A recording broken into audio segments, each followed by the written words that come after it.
card review for the Saviors of Uldum set that's coming out in half a week here, whatever.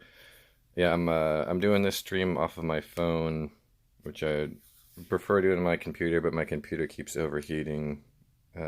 Need to figure out why. Hopefully, I can get that fixed or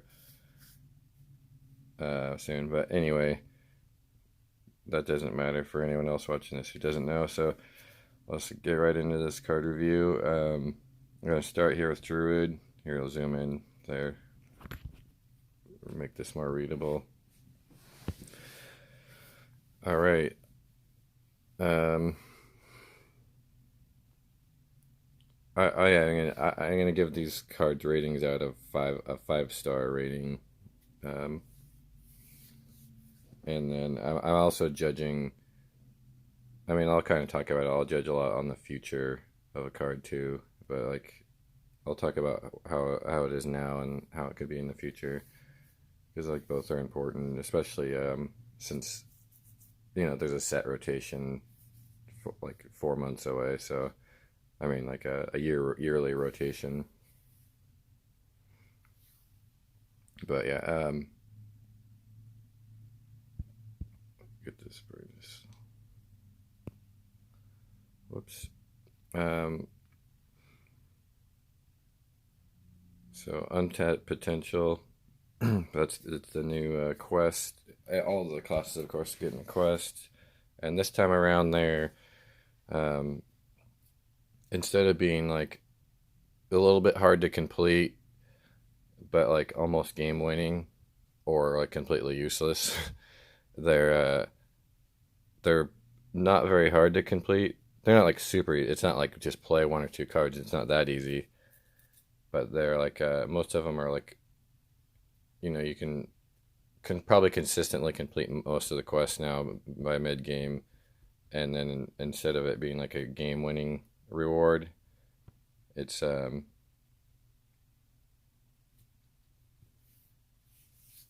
it's just gonna be like something that's good, like a good upside, which makes it like kind of harder to figure out like if it's worth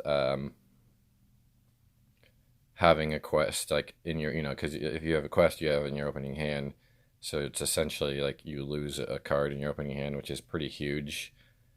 Like even before, when the quests were like really good, like something like the warrior one and stuff, like the loss of like that card was huge when the reward was really big.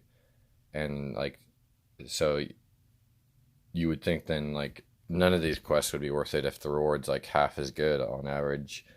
But at least like they did add a lot of cards that are like, oh, if you the druid has like this one, like if you have any unspent mana, draw a card. And there's a few of the classes have cards like this where it's like a card related to the quest that like you'll draw a card if you're going towards that completing that quest. You'll like, to make up for that card that you didn't that you lost in the beginning, you have like an early game thing where you can draw a card.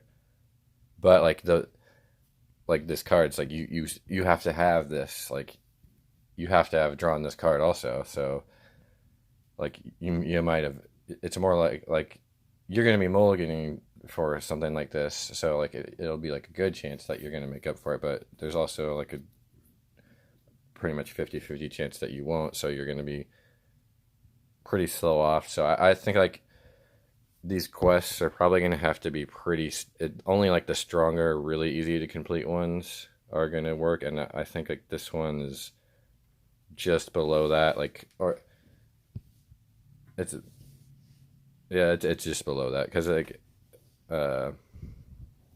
right now, like even with these that they're adding like this whole like choose one deck type, which is basically like a buff druid. Like it's kind of like a token druid, but it's like a little slower and doesn't go as wide as easy. So basically it's not as good of a token druid, and it's a little slower, and a little less like pop.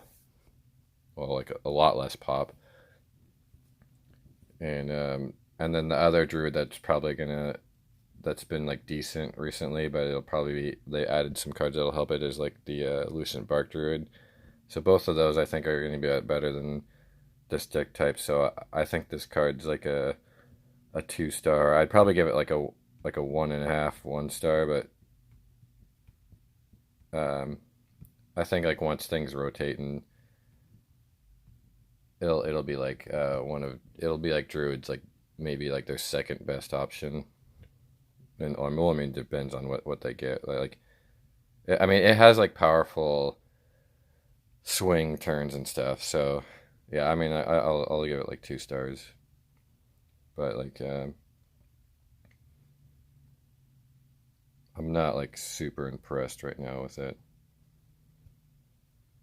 And then there's Worthy Expedition, 1 mana, discover, choose 1 card. Yeah, I mean that goes towards it. Like I mean you actually would really need this card in that deck just because there's not that many choose one things. I don't know. You're essentially you're paying an extra mana. Um,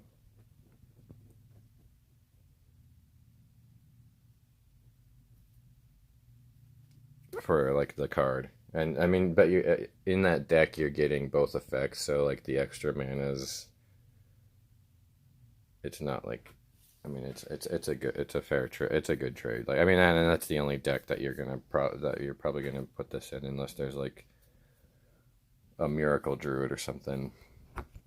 So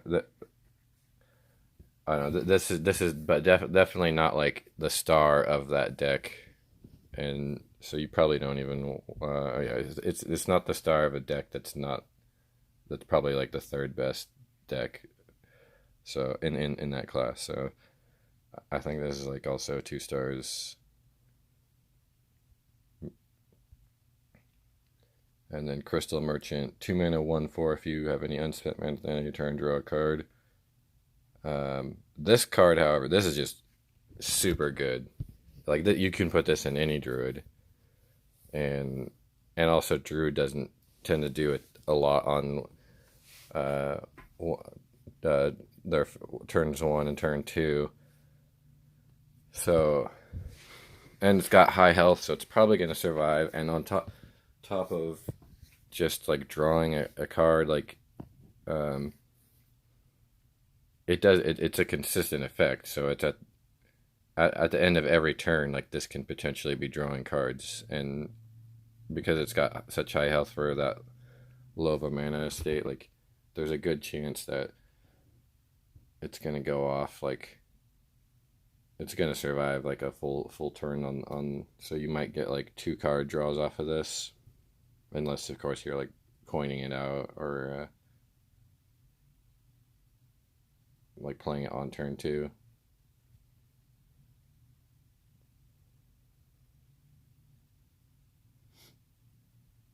But yeah, I mean, yeah. So you can put this in any druid, and then draw some cards and develop the board. So I think this card's like yeah extremely good. I think it's like 4 stars, borderline like a 5 star card, but um, I'm not 100% sure on how consistently it's gonna draw 2 cards. Like because it might get like hurt or killed off a lot of times before it can draw. Like if you again if you're playing it on curve or you don't like deliberate like see if you have the coin you could play this on 2 and coin and deliberately float the mana just to draw a card like if you wanted to. But if you don't have the coin, like you probably want to play it on turn 2 just so it's down, and then on turn 3 you do like a 2 mana play, and this is probably alive. But like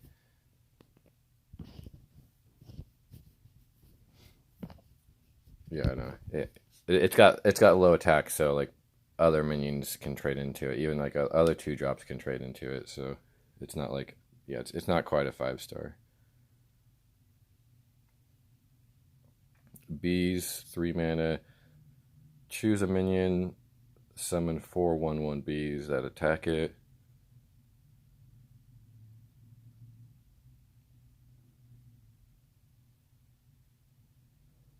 So the reason why like this card's just really good removal, and what's good about it is that it's good, really good against like divine shield type minions, because like it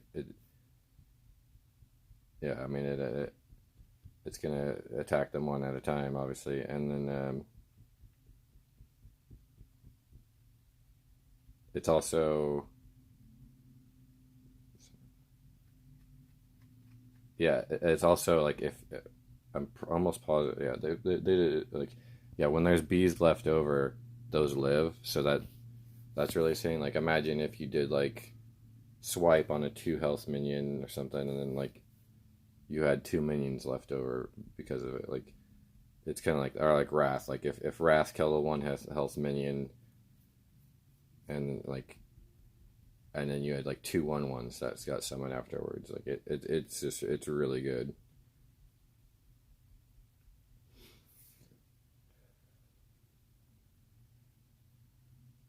Um, yeah, it's good against Divine Shield. You get leftover minions if you overkill, and it's good in Token Druid, which is probably their best deck. It's, I mean, you can put it in anything really, and yeah, the weakness would be like you can't really use it on a lifesteal minion, because they're just gonna straight up get, like, if you use this on a Ziliax. Well, Ziliax probably already traded, so it probably has Divine Shield gone already. But then, like, but he'd still, like, yeah, like Ziliax, he would heal for like 6 even after that, and then but if it, like, Ziliax was magnetized to something, like any lifesteal minion, you're gonna be like quadrupling their lifesteal. So you can't use this to remove lifesteal minions unless they're already at full. So that's like the one downside. But in general, it's just like an insane card. I think it's 5 stars. Garden Gnome, 4 mana, 2/3 Battle Cry. If you're holding a spell that costs 5 or more, summon 2/2 Treants. So, like, yeah, actually, Treant Druid. It's again another. It's another like druid type archetype, but it's not really. It's another token druid basically. So like you've got the choose one token druid, you got the treant token druid, and then you've got just like build your deck with the most efficient token druid minions and spells, which is the best one. But like the treant one was actually, depending on the meta, like last expansion, I was playing that some, and in certain times, like, it was actually better than just like a standard token druid, just because like it could like suddenly put down like the mulch munchers, like pretty early sometimes, and put those big bodies that help a lot.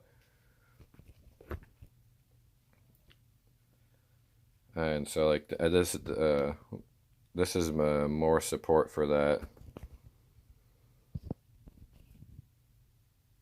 But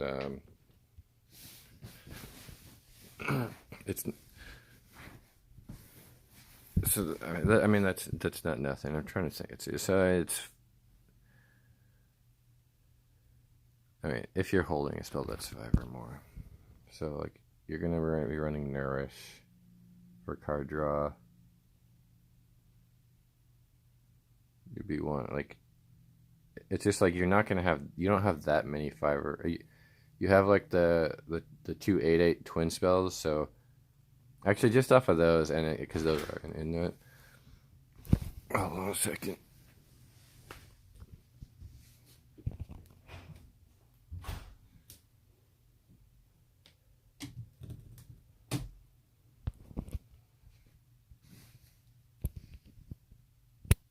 Okay.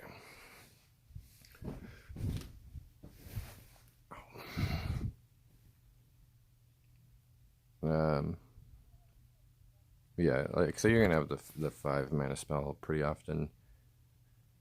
So that's like 4 mana for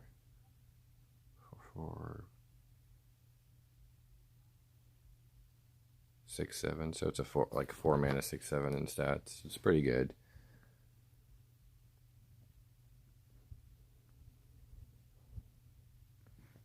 Right. I mean that's very good. But I mean the condition and you're doing it on turn 4 too, which like that treant deck on turn like 3, turn 4 doesn't have a lot of like ways to swarm the board. This is pretty good actually. I'm gonna put it at 3 stars because I'm just not sure that's the best token druid deck.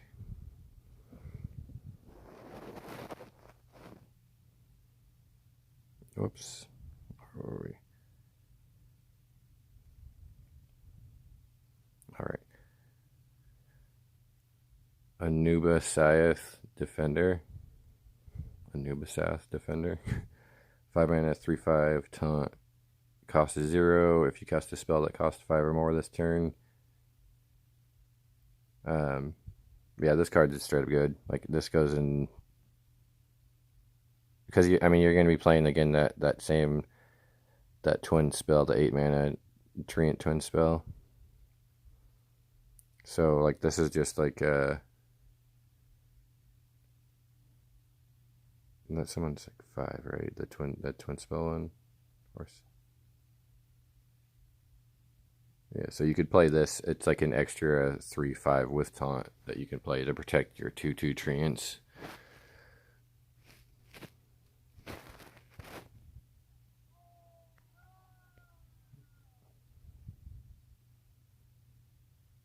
Well, I'm gonna lock the screen brightness.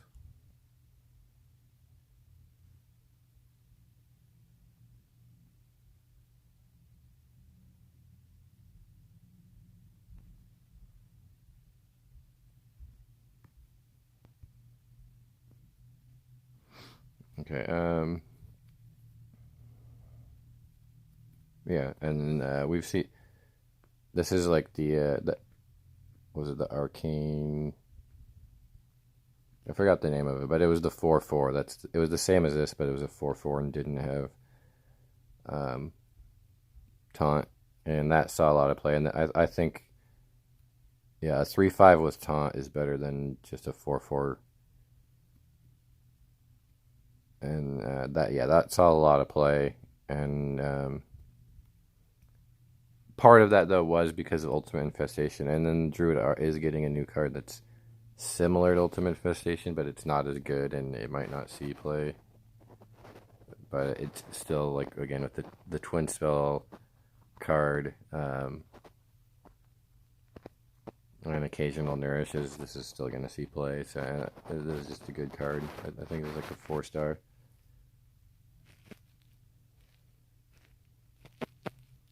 At least enlightened. 5 mana, 5/5 battle cry. If your deck has no duplicates, duplicate your hand. I like that they're bringing back like the Highlander decks, but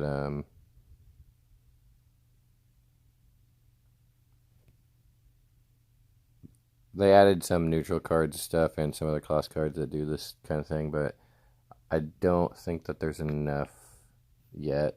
It seems like I mean like before, like they did before, over the course of the year or two, when those cards were in the rotate, like Reno and was in like rotation. They added more, and eventually like those decks became, for a long period of times, even the most powerful decks in the meta, and I could see that happening again. But like right now, then um, I'm not sure if any of them will be like good enough to make the cut. Like the new neutral card that like picks like the best card possible or whatever. That card's really good, but it's not as good as Kazakus was. And then or Reno. Yeah, Reno and Kazakus are both better than that card, and that card's like the reason to run a Highlander deck, really. Like this isn't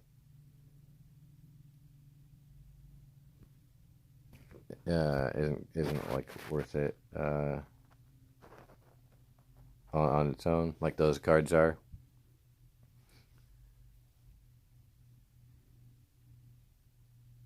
Yeah, because I mean, if you're in a one of deck and a druid, that means you're not like the deck that this would be best in would be like Lucent Bark, but you don't want a one of Lucent Bark deck.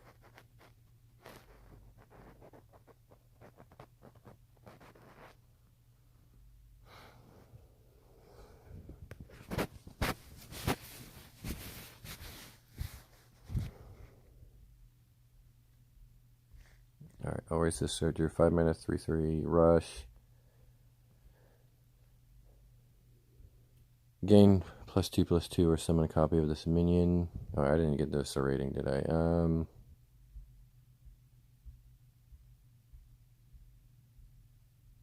Yeah, it's so hard. It's like it's almost like you put on like a different rating system for these Highlander cards. I guess since like I don't think any of them will be good right now or for like a long time. It's like a for right now.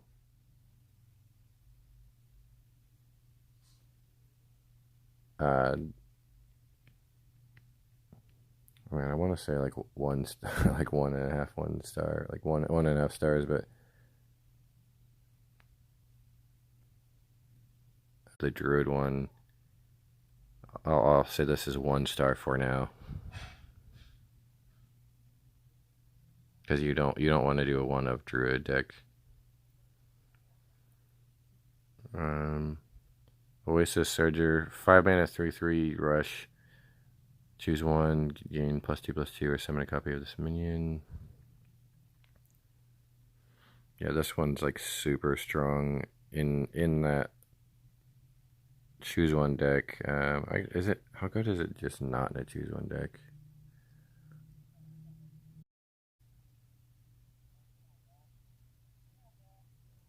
There's the one legendary card that gives you like a copy of both.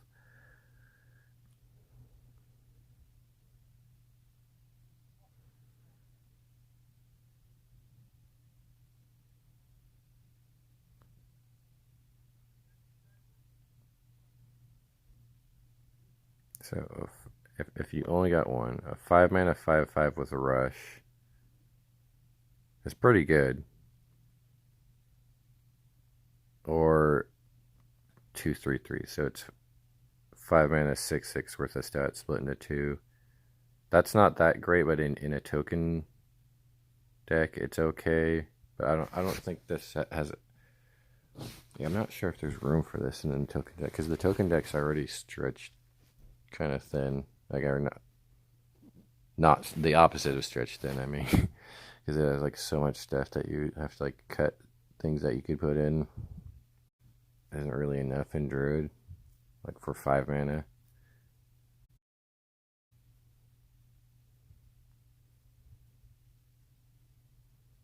Definitely not the Treant one.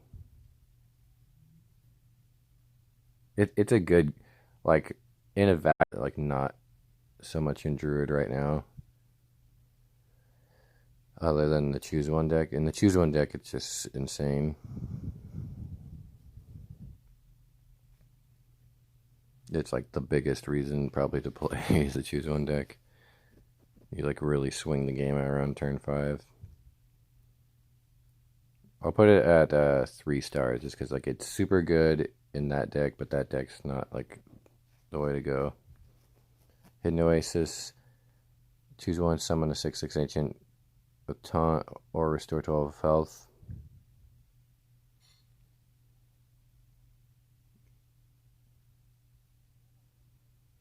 This is like it's good, but it's not insane or anything. Like, it's again like in Lucent Bark Druid, it's going to be one of the new stars, but yeah, I mean healing for 12 out of nowhere is really good, especially when it only costs 6. I mean like Paladin has to play 8 to heal for well less. Um,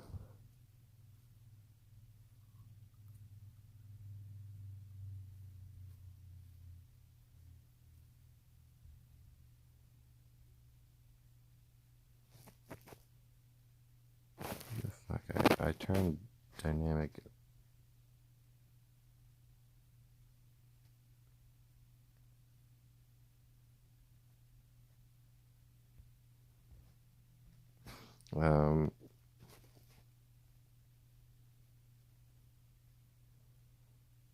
What about, so, but you don't put it in token druid.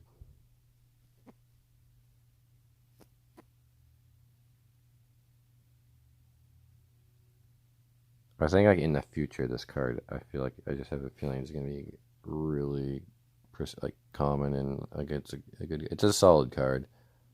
I would say like 3.5 stars.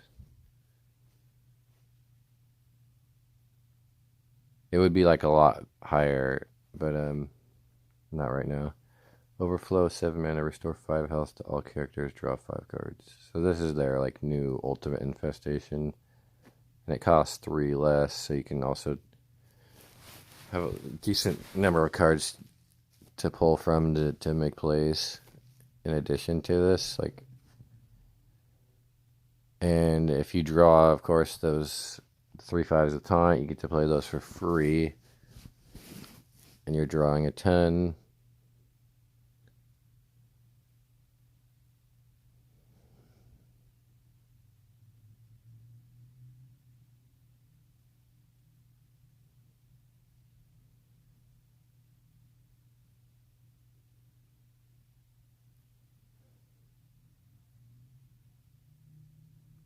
It helps you survive. Obviously, this is just completely insane in the Lucent Bark deck. It's good in any control-less druid. I wonder, it might even be worth it in a token druid just because it draws 5 cards, and then you could get into your savage, or I think it is probably is like. I think, yeah, this is like a 4.5, 5 stars.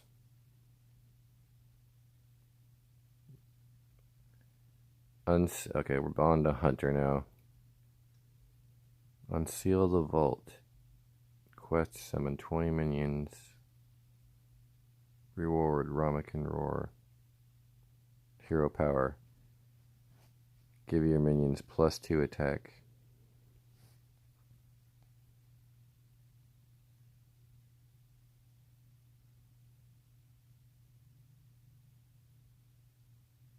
Which is, and this effect also is permanent too. So it's Savage Roar, but it's permanent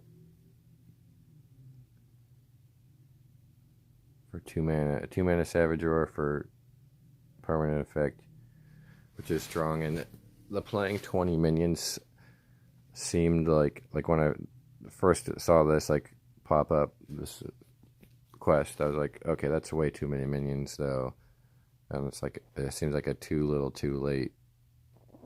But they got this other new card.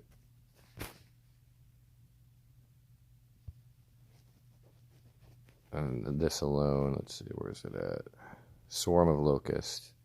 Summon 7 1/1 Locust with Rush. So just this card alone once, that's almost halfway done with the quest. If you do it twice, you only need to play 6 more minions. By the time you get to, like, if you've played this twice, that's turn 7. By then, you've probably already played close to 6 minions. The thing about it is, this is it better if you had already completed the quest, because then you can summon 7/7 minions, or summon 7 1/1s with Rush, and then give them all +2 attack in the same turn if you play this after. But still, you can have Unleash the Hounds, a bunch of other. There's already like a lot of swarmy type cards,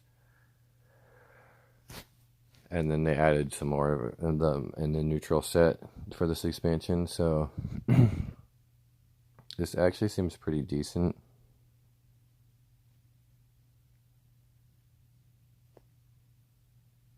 But I'm not positive. It might be too slow still. Even though you can complete this quest a lot quicker than you'd think, but It's competing against like Death Rattle Hunter, like the bomb mech version, and then there's like another more controlly version that's like really good that I've been running a lot, and I think it's a lot. I think it's better than the bomb one.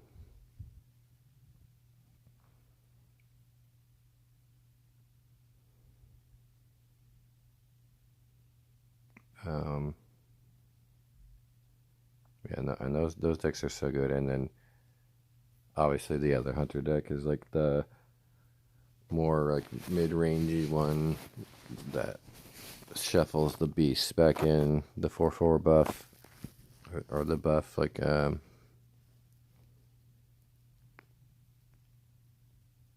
just like throwing mid-sized beasts over at them over and over again real quick.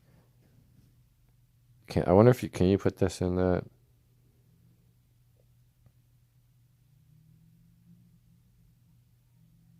You're not really going wide with that deck so much, like only at the with Uldum at the very end. Oh yeah, like hell is deal with this too. I didn't. That's really good. There's another new card too, a neutral one that seems like it'll be insane with Halzeal.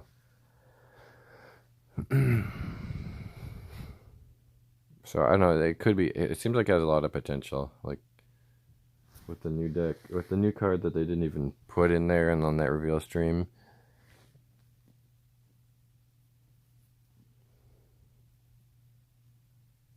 I think it's like it's another option for Hunter. I think it'll be like just good enough. It could be like really bad and unplayable, but I got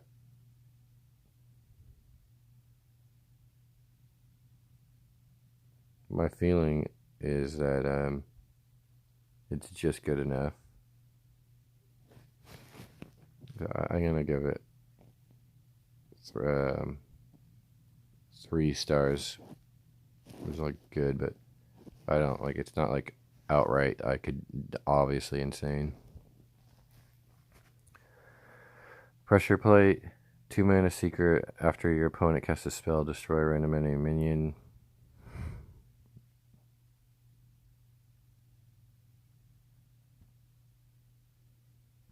It's almost like a better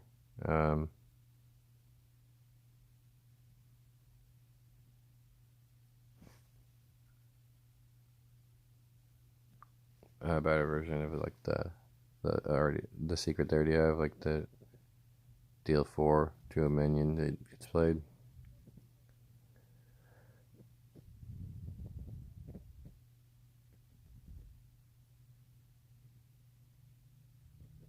Hmm.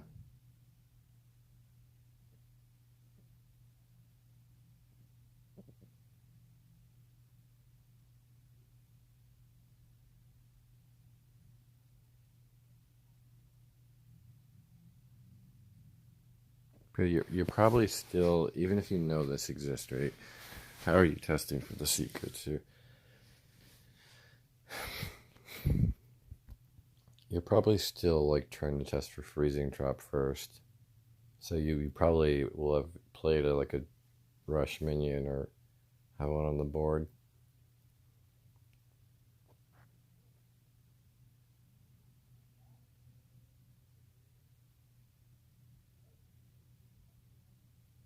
Because I'm this shouldn't proc. Yeah, I'm almost positive it won't. It wouldn't proc unless there is a minion on the board.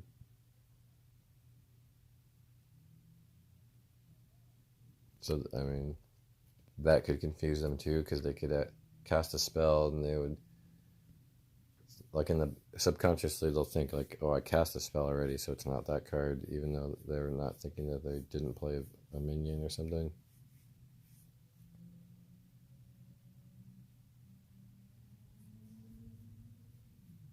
It's a random, yeah. I mean, it's basically like, well, it's kind of like a cheaper deadly shot. I mean, it's just that like they get to choose when they trigger it, or at least accidentally. Like you don't get to choose exactly when. So I'd say it's worse than Deadly Shot, but Deadly Shot's pretty good. Um, yeah, I think it's just okay. Like I think it's like 2.5 stars. Desert Spear, 3 mana, 1/3. After you hear attack it, summon a 1/1 locust with a rush. This is really good. It's so even if it was like just like the minions worth, it's a 3 mana, 3/3, and then so you're getting a 1/3 weapon on top of that, and the 3 mana, 3/3 is rush. So it's like the warrior has a 3 mana, 3/3 that I've seen a lot of play with rush, and that's just that. And this is like that plus a spear. I mean, obviously with that one you get the 3 attack right up front, and this one you're getting like 2 attack at a time.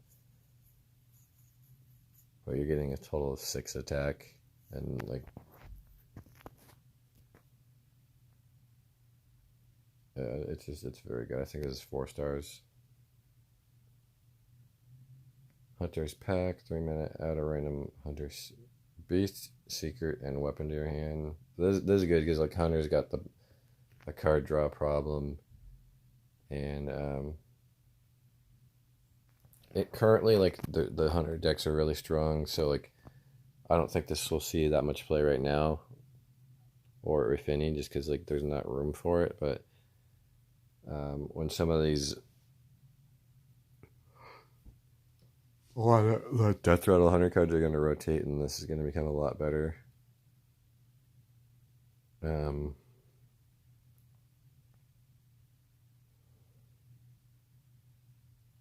There's also a random hunter weapon is usually pretty good.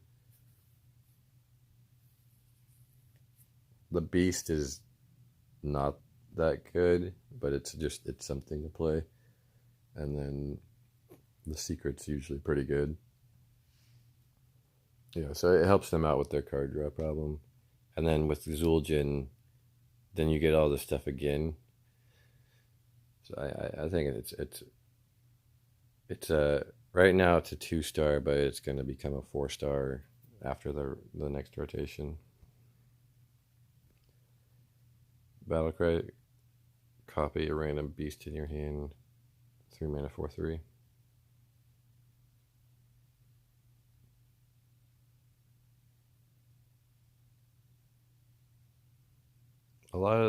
Most of the beasts that Hunter are playing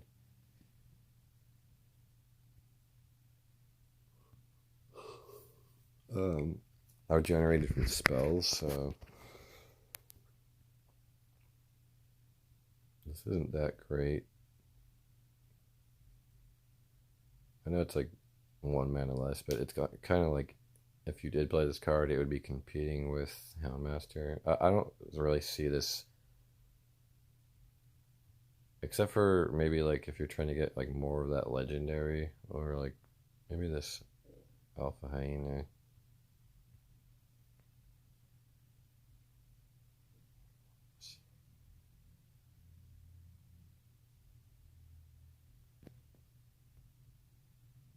But if you're playing this Hyena, you're probably going heavy on secrets, which means you don't have a lot of beasts, so this is less worth it. I was just gonna say this is like 1.5 stars. Like value wise, it's really good, but there isn't room for it now, and there's not likely to be room for it in the future. Hyena Alpha.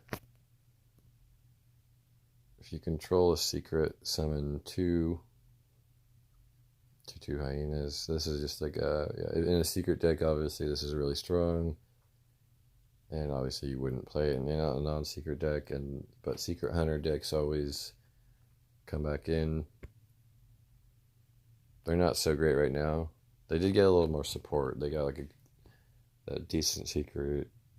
I think there was like a neutral minion in this expansion too. Still like it is another card that's like 2 stars now, but it's definitely going to become like a 4.5 star card later.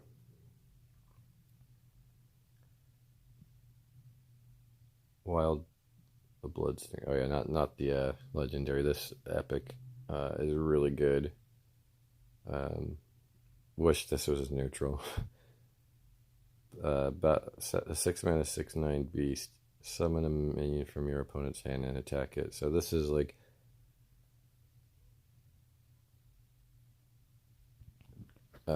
this is your way. This is your new dirty rat. There's some other dirty rat cards in neutral, so it's not like we didn't get any for other guys, but this one's just really good. This is arguably better than dirty rat because it's probably gonna kill whatever it summons right away, so you don't have to worry about that problem with like dirty rat where like you don't have removal in your hand and but you need to you play it and like try and get that shit out of their hand, and if it's like a big minion you really can't deal with it. If it's a small minion you have to trade your other minions, or maybe you even if it's a small minion you can't deal with it just based on the board state, or it's on the board and they get the chance to like buff it first or something. This will like most likely, unless it's summoning a giant, it's gonna kill whatever it hits. And even if it summons a giant, it still lives. And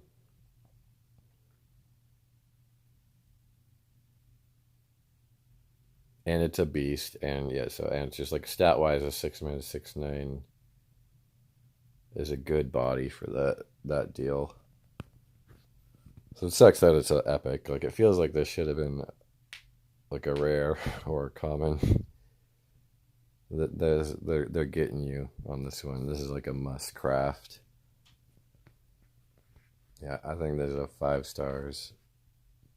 Yeah, because this will also go in the current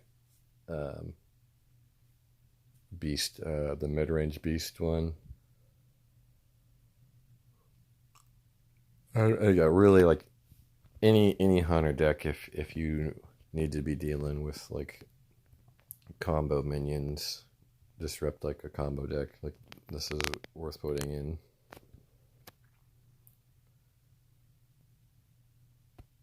Scarlet Reaver 6 mana 5/5 beast. Battlecry, reduce the cost of a random beast in your hand by 5. So like I mean you could make this 1 mana. You could play like 2 of these even in one turn.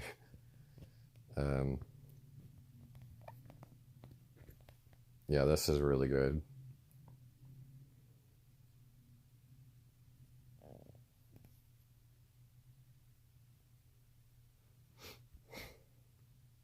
This also like what this does is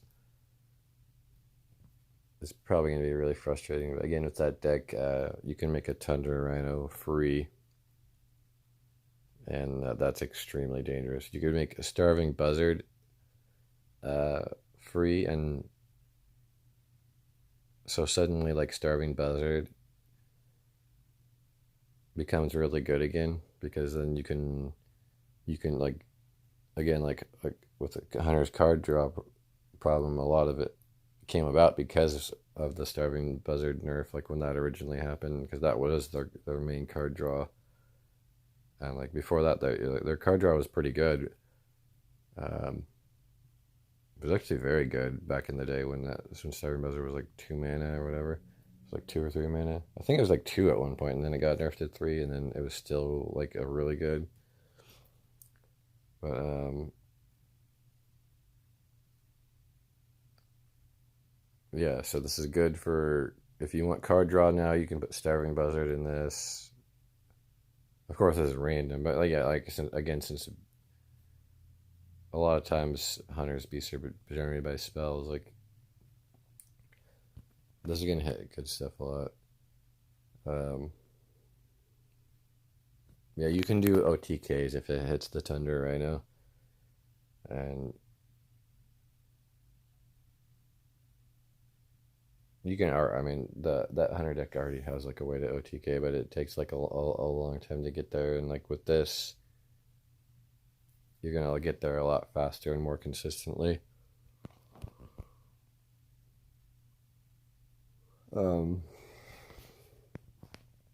Yeah, I think this is. I'll put it at 4 stars. almost one I wanted. It was gonna say 5 stars, but just because I mean, you are gonna whiff occasionally. You're gonna hit like a lynx or some shit, like a boar. You're gonna hit like a stone test boar or something. Like,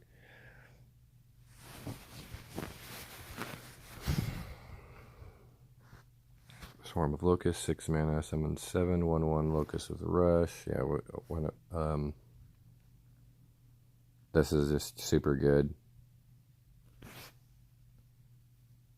It's like you can go wide and clear a bunch of small minions. You can clear one, and then it helps complete that quest.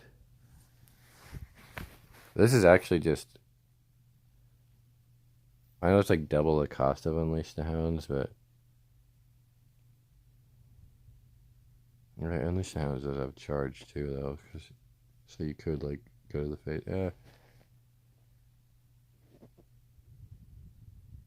But it's like consistent. Like you can play this on an empty board. I feel like I almost want to say this is better than Unleash the Hounds, but it's a close call.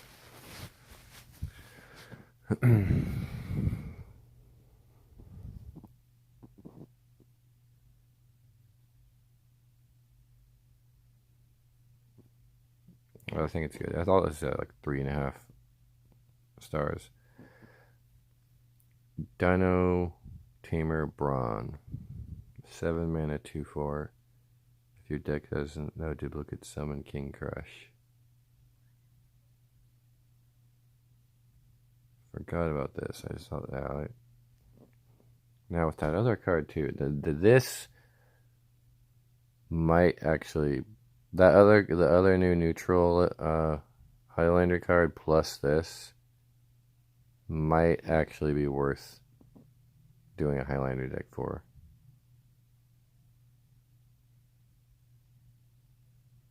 Because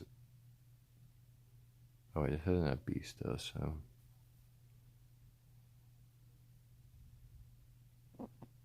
let's see. Because what if because this thing can also hit King Crush was another thing.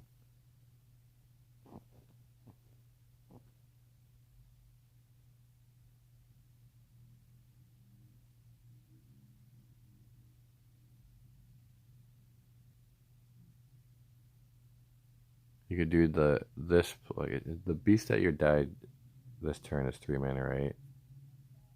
But then it would have to die. There was like a way when I was like thinking about it. There was a way you could like there was like a way to consistently get 2 King Crushes off this in one turn.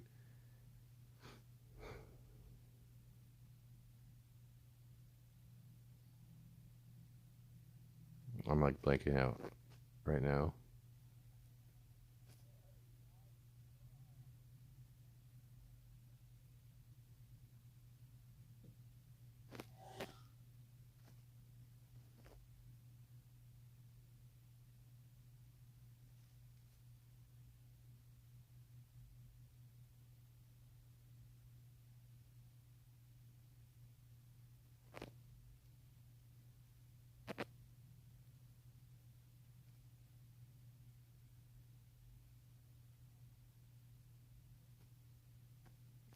Yeah, I'm still unsure. I feel like the Hunter one would be one of the decks that could do the no duplicates because they have enough like really good cards. Like again, like there were some of these cards I was saying where it's like it's not good enough now, but it'll be good later. Like this one, because if you do like this and Zul'jin and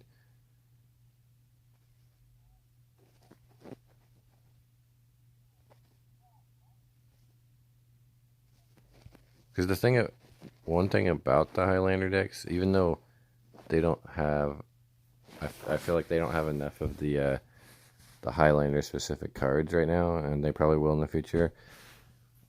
We are at the end of a set, so for this expansion only, there's so many cards in the set that you can probably afford to like do a one of deck. I don't. Well, just like stat wise though, this is like 7 mana, 2/4 plus, and 8/8 with charge. So it's 7 mana, 10, 12 of stats is really good. And one of it has charge, so.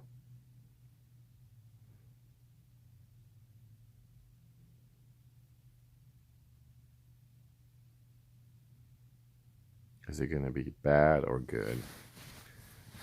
Again, like Hunter's got some strong decks, and they're not duplicate decks, or they're not one of decks. Like those decks are so strong. Like even would this be as good as any of those? Probably not, right? So I'm gonna. Man, it's such a cool card though. It's got such good value and it's such a cool card. But I'm gonna have to go 2 stars for now. I'll do it another 2 stars now. 5 stars eventually. Raid the Sky Temple. Check no chat. Quest, cast 10 spells, reward Ascendant Scroll. Ascendant Scroll is add a random mage spell to your hand. It costs 2 less. So, I mean, your hero power is Unstable Portal. That only hits spells. And that... we know how broken and OP that card was.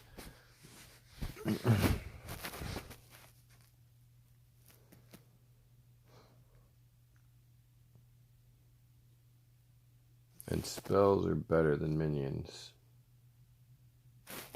For mage.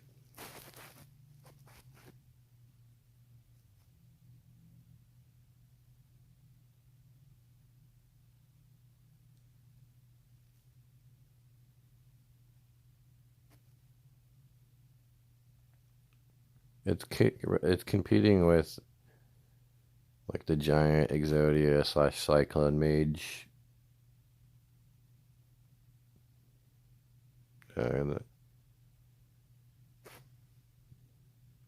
So, because you can't put that in here, right? You can't put this in that deck.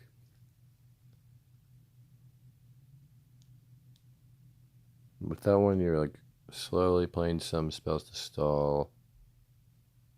And then you're going off. Yeah, this like decreases your chance of having like Mountain Giant and stuff ready as soon as possible. Yeah,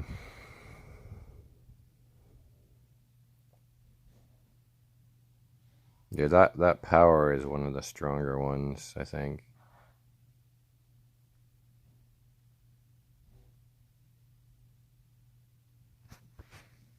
No, maybe not. There is like some bad mage spells, and there's so many of them. Some of them are 1 mana.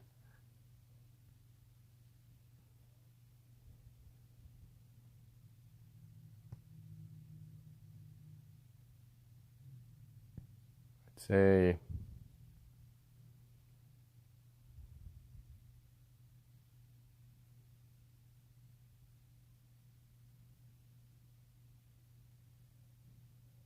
because they also got like these new secret cards, right? And this isn't good in that either.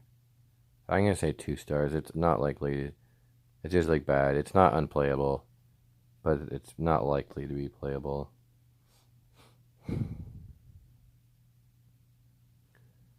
Arcane Black Mage, 2 mana, 3/2.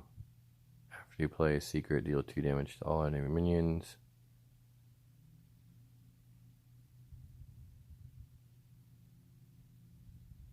And this is a consistent, so if this is on the board, it can keep doing 2 AoE to everything. If you want to play it in the same turn as a secret, that's not discounted though.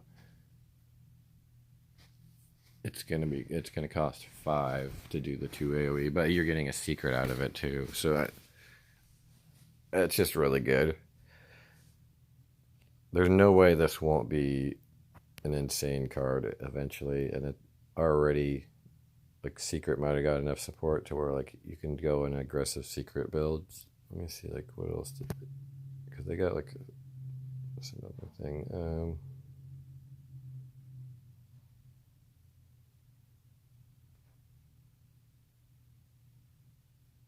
I thought they got another secret thing. Oh, if you control secret, this card deals 6 damage.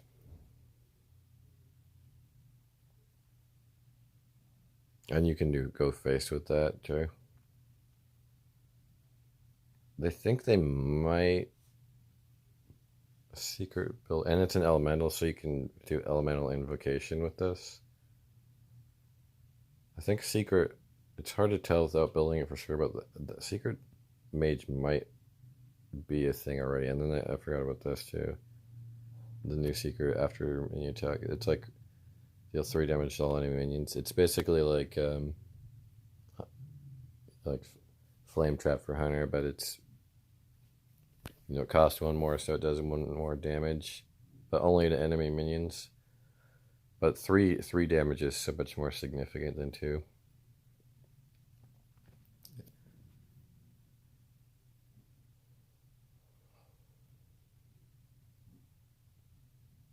Yeah, I'm gonna go ahead and say so for sure. It'll eventually be like a 5-star card. This one, or 4.5 stars. And right now, I think it's like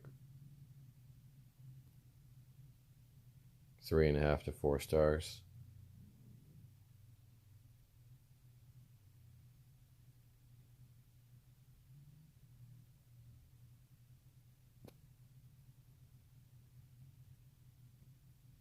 Ancient Mysteries. Draw a secret from your deck. It costs 0.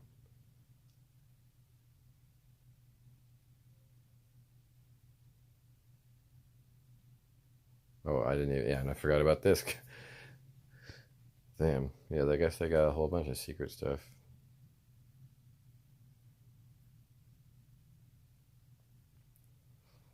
But I mean, it's not really cost 0. It's draw a secret from your deck. It costs 2 because you paid 2. But so that's like 1 less.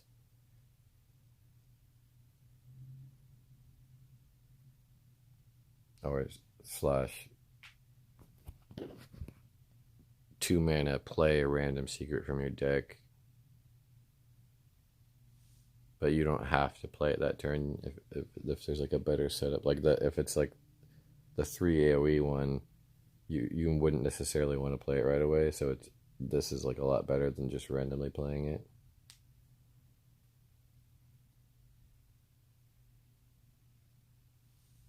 It's also another way to get the secrets going. And then that makes it so you could play this plus the other dude on turn. You could actually do it on turn 3. I mean, technically, yeah. Because, I mean, you can guarantee, you could just hold it and then guarantee you have a secret. And on turn 3, play that guy and clear the board. Yeah, so I'm gonna re-say that this is 4 stars right now, and it's gonna be 5 stars. Because I bet they'll. Oh, maybe they added so much secret stuff to this one. Maybe they won't do it for a while. I mean, they'll add new secrets for sure, but I don't know if they'll add secret support like these kind of cards. This is like 3 stars. And then the secret. I mean, Mage already has lots of AoE, but this is what's so good about this is that it's a way for Secret Mage to deal with wide boards, which they had a problem with before, and like you don't have to like thin out your deck to include AoEs. I mean, it is an AoE, but like it's a secret, so like it synergizes with all that other stuff, like the minion, and then this dude here. So I think this is like definitely a better than average mage secret. I think it's like 3.5 to 4 stars.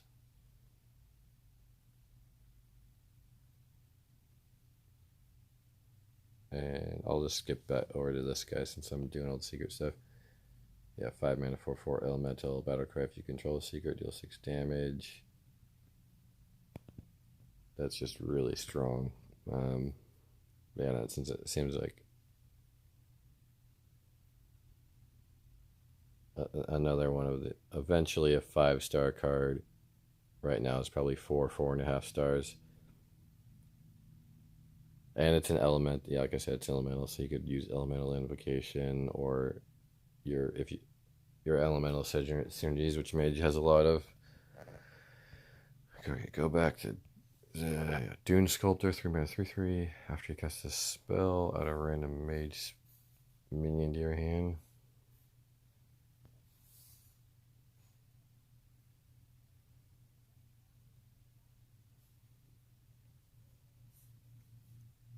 The average Mage minion isn't very good, but there's not that many of them right now.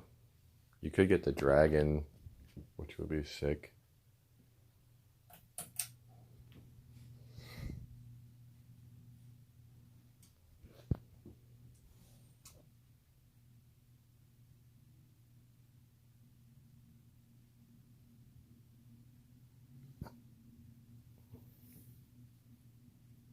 It's got like the Archmage Arugula, that kind of deck. That's where you're putting it, right? The minion, the small like minion mage. I don't think that deck didn't go where like they intended it to. Like it ended up becoming like the Cyclone Giants mage, like that like is almost like a freeze mage, which is not what they intended, clearly. And this goes in what they originally intended, which is not that good. So I think this is 1 star. 5 mana, 5/5 Battlecry. Change the cost of spells in your hand to 5. This card's upsetting to me. The original Naga Sea Witch saw like broken play, and they didn't learn from their lesson. They're like, "Oh, well, this isn't a minion; it's a spell now." In a class that has a 10 mana spell that can go to the face, like I can't believe they printed this. Like it blows my mind. 100% this card will be broken at some point. It will have to be nerfed. It's probably already broken. Let's say it's. Oh man, this is frustrating. So yeah, you can get. This is it's not even way better than the original Naga Sea Witch too, and that card saw a lot so, saw play, and it was completely broken and wild. But why the reason why this is better is one, the other Naga Sea Witch, it was like a constant in effect play, but it only worked when it was in play. So you were limited. Essentially, you were limited to what you could do that turn because it was probably going to get killed after that. But this is a battle cry, and it has a permanent effect. And even more than that, it does it to all the spells in your hand. So you just hold this until you can run double Pyroblast.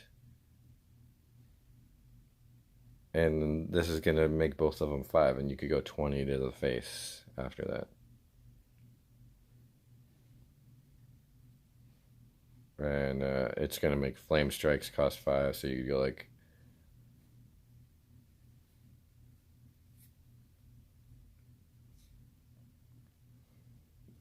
the Yogg, the new Yogg 10 mana one, that's like...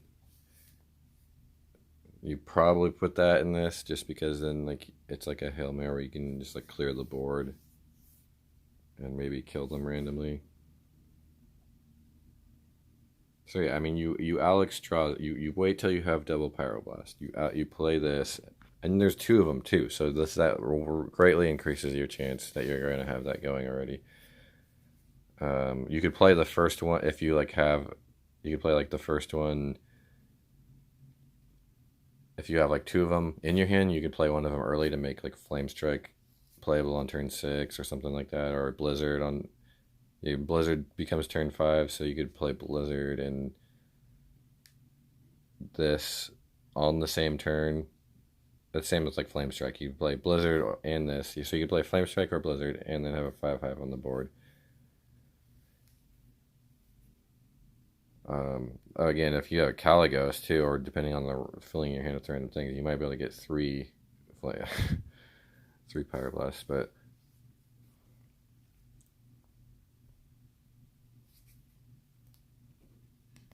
oops, yeah,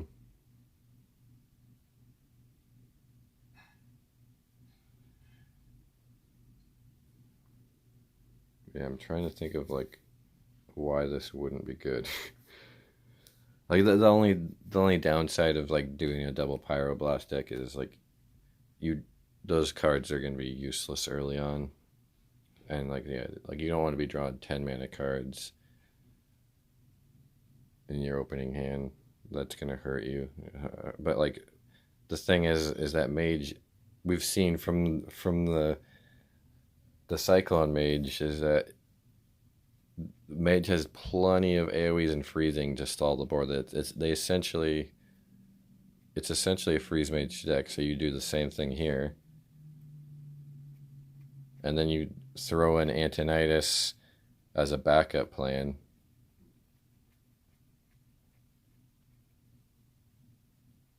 Um,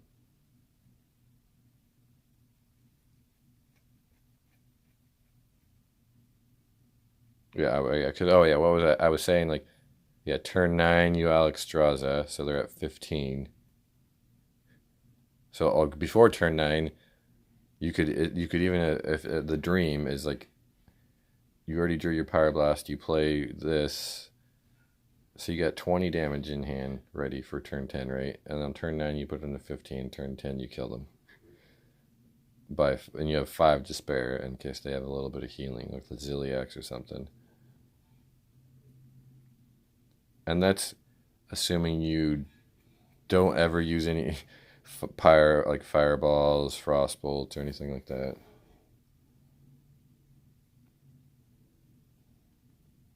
So yeah, I think this is like 4 stars now. At some point, it's going to be 5 stars if it's not already. It could already be 5 stars, like broken. This is like a top candidate to be like nerfed before the next expansion even comes out.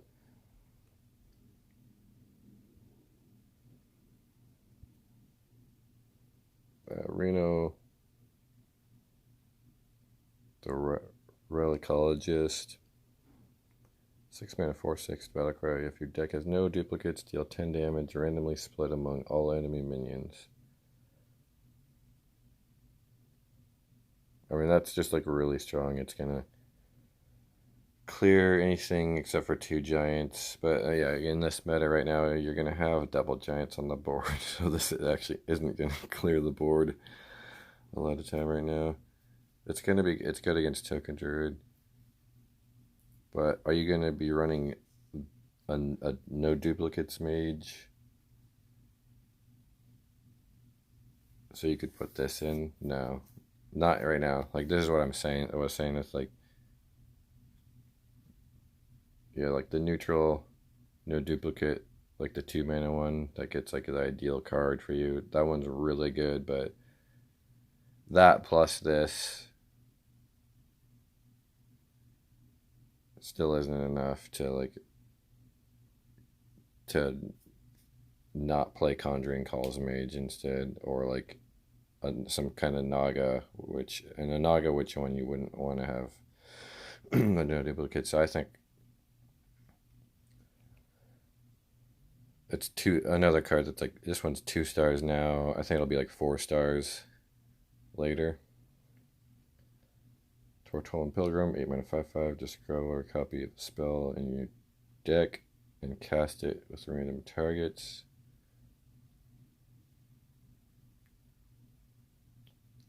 This is pretty good because there's a good chance that you're gonna you're not gonna put this in a deck that has a bunch of cheap little spells. You're gonna be putting in a deck that has like AOE's and freezes. So you're gonna guaranteed get one of them.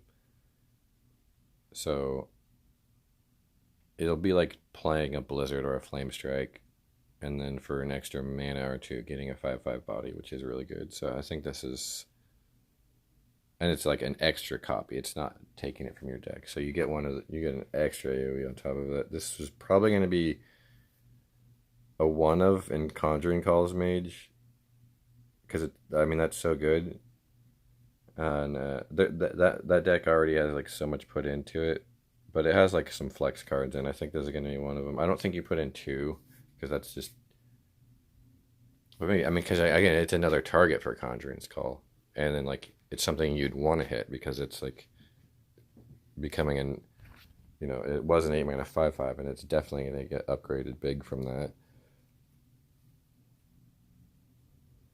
And also, if the board is empty, you can pick Conjuring Call from it and cast it on itself. Maybe it is a 2 of in that deck. It's definitely a 1 of in what's considered right now to be the best deck. Like some people might argue against that, but at worst it's the second or third best deck. But a lot of people think it's the best deck, and this makes that better. And it's also just good in Control Mage in general.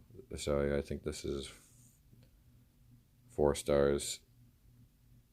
Maybe like right now it's like, I guess it doesn't make the deck, but it makes it stronger. So it's like, I think it's like right now it's like a 4.5-star card, and then in the future it's reverse of what a lot of these cards are. It's gonna actually be worse in the future, but it'll go down to like a 3.5-star card in the future.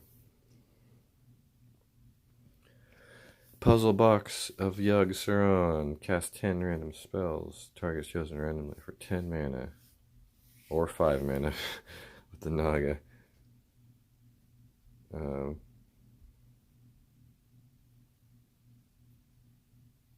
You could play this on turn 6 with the Nagas. But that's not what you want to do. Oh, I guess depending on the board state, maybe. Because like what we learned from Yogg is that even with like 7 spells, or like a 7-spell Yogg, that there's 2 things on average that it's almost always going to do, which is 1, clear the board completely, or at least clear their side of the board. You might end up with some minions on your side at the end of it, and then it's going to also draw a bunch of cards. So, I mean, that effect is good, guaranteed. So this is a good card, but like it's just right now, is there room for it? I don't even know if there is room for it in that Naga, like a Naga OTK deck, or 2 TK, 2 turn kill. I don't know if there's room for it in there. I think there probably is. There definitely is in their 1 of deck, but I don't think that's going to be good yet. I don't think, yeah, so is it? There's no room for it in the Conjuring's Call, Cyclone Mage. There is in Highlander, but it might not be good. There probably is in the Naga one, and that seems like it's going to be good. And you don't want this in the Secret Mage, and that could be like the best or second best, or like a counter to the other Mage deck. So the decks that are guaranteed to be the 2 of the best Mage decks, it doesn't have a place for. So I'm just gonna say it's 3 stars because it's definitely like a good effect.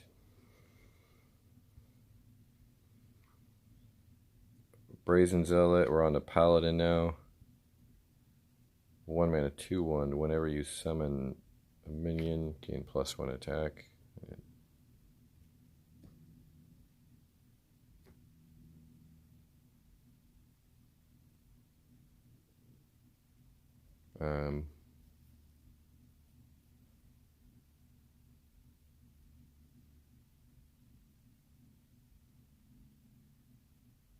in the like they added all these cards for Paladin that are like a swarming type, which I think is actually going to be a really good deck. It could be like we'll see if what I don't know which aggro or swarmy deck is going to come out on top, but it has potential to be the best one, and this would probably go in there. But the problem with this card is that it's good if you go first, but it's bad if you have the coin and go second, because it's going to die if you go second. But if you go first, there's a really good chance that you're gonna be able to buff this up to a 2/2 at least. Well, guaranteed it'll be a 2/2 because just off your hero power. But it's a good chance that you might be able to get it to 2/3. So like a one, it's gonna be a 1 mana 2/3 sometimes, but most of the time it'll at least be a 1 mana 2/2, which is good. Oh wait a minute. Oh, I misread this. Disregard all that. I thought it was +1 health. It's +1 attack. That makes it worse, even. I mean, either way, what I said still stands about like it dying before. Like if you go first, you're gonna get a chance to buff it up before it dies. But if you go second, it's gonna die before that. So like a lot, if you have the coin, a lot of times it might be like a 1 mana 2/1. I guess like if you can just hold it, but then there's other cards you want to be playing on turn 2, 3, 4 instead. Like, I guess, I don't know. It wouldn't be that, if you end up like floating a mana, you could play this in addition to those, or like coin it out.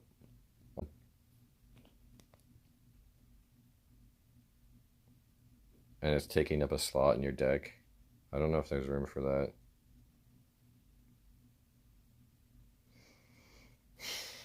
It's such an aggressive card though, because like if you go first, it will become, oh yeah, like I said, because just off of your hero power alone, you're guaranteed to get it to a 1 mana. You're guaranteed to buff it once. It'll be a 1 mana 3/1, and it's gonna, because you went first, it's gonna be attacking to the face. So you're gonna right off the bat gonna do 3 to the face, and then it's gonna trade into something else. Even if so, if they coin out like a 2/3, even this will kill it.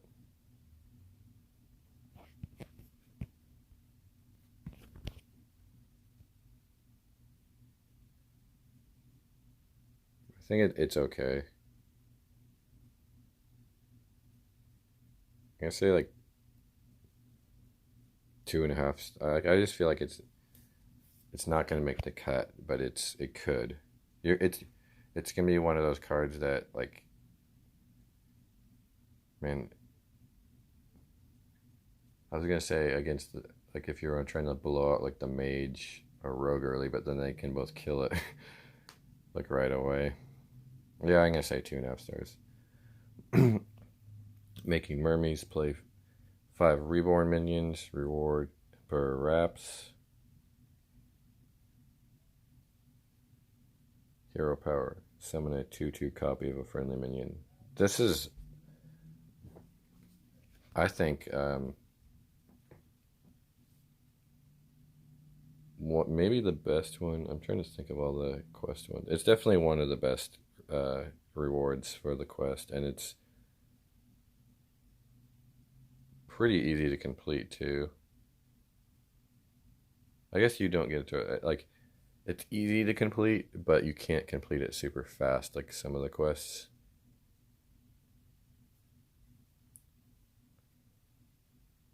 But this is like gonna be in a swarm type deck. See, oh yeah, that's another thing. If you're gonna play that in a swarm deck, and you're gonna play this, I guess this is if you go the more aggressive route, and then this is more of like the resilient swarm route. So yeah, maybe this might even be a 2-star. I think this is very good. I think this card's being slept on. I think like a swarming reborn paladin is gonna be, or like really strong. At least a contender for like the one of the better aggro type decks, swarmy type decks. I think yes, I can say this is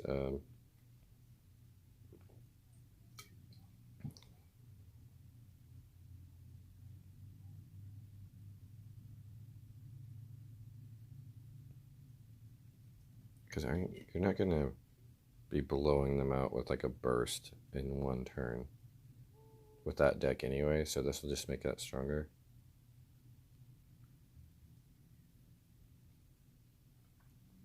But how much can you afford to lose the board?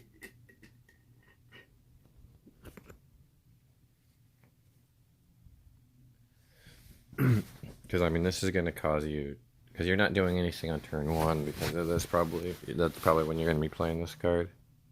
You can wait until, like, if you turn one, you have something besides a reborn, you can play this. But there's like two mana reborns and stuff like this. So you probably want to play this on turn one always.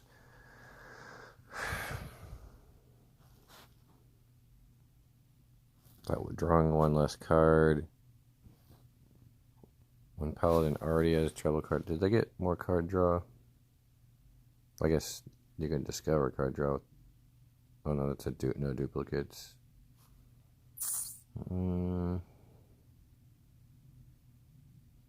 I mean, there's that neutral minion that draws 8 cards, but that's 8 mana.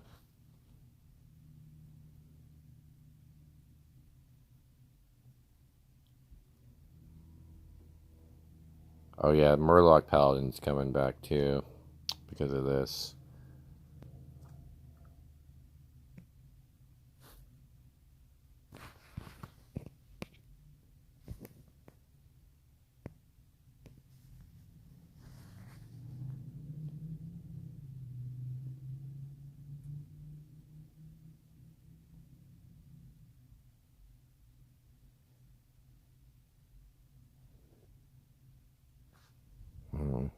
Maybe this won't be as good then. If there's Murloc Paladin, it's going to be a contender again. Although the Murloc one will be, I guess, like, this card would go in the Murloc Paladin, maybe. Because that's going to be more an aggressive deck that you try and kill them by, like turn 8 is probably, like, your last turn, right? You want to, like, hit this card on turn 8 and, or before, you want to, like, I think you put this with the prismatic lens, and then you run a 2 of, so, like, you probably hit one maybe, and then the other one you just play. But yeah, so like you want to end the game by turn 8 or on turn 8, or soon before that with the Murloc Paladin. And this one could go either way. You could like buff up and just like keep hitting him though. Yeah, maybe it won't be good enough because it's like, why would I do that when I could kill them before turn 8? But it's going to be more resistant to board clears and trades and stuff, whereas the Murloc Paladin won't be. It's like, if once you shut that down, it's over.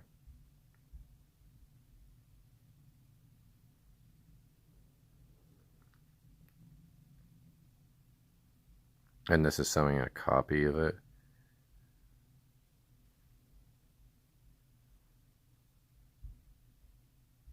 The only problem is in that then, like, it's not like you can guaranteed get a minion anymore, because then you don't have your hero power once this gets, like, I mean, you don't have your token generator, so you just have the minions left in your deck, so it's not like you get a guaranteed 3/3.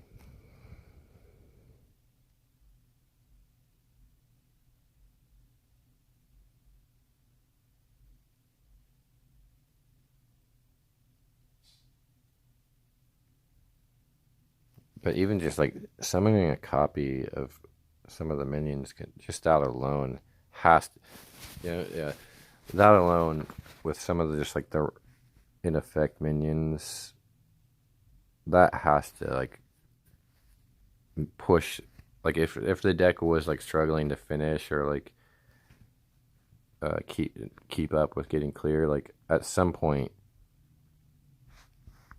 there's got to be a build where like getting a 2/2 copy of a certain minion is just broken almost. Like so, I think this is going to be like I'll put it as 4 stars.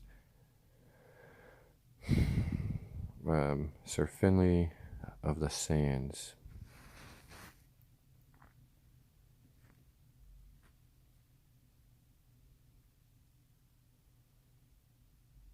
Two mana, 2/3. If your deck has no duplicates, discover an upgraded hero power.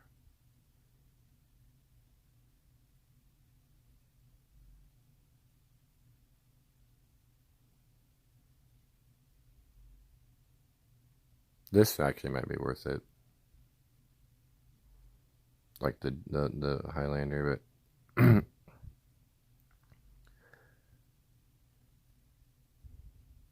maybe not yet. I don't know. Maybe.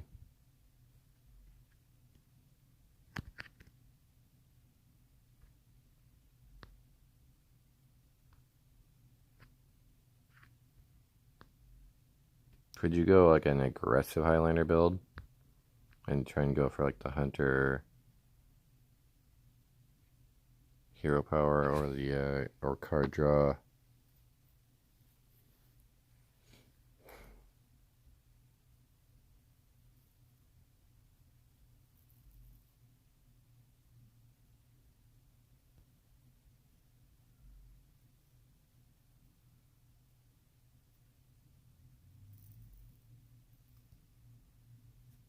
The mage one. Aggressive, like there's a very small chance that you won't get one of those as a choice. You'd have to get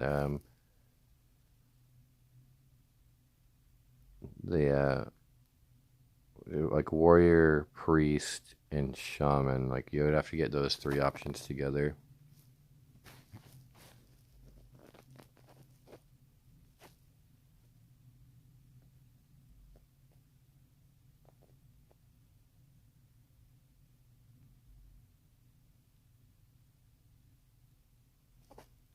I feel like there's like not enough good paladin decks to go for this, like or cards. Maybe.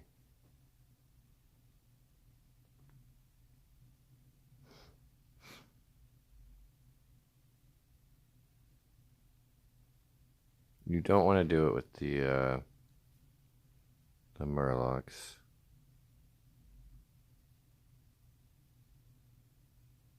I'm on the fence on this one.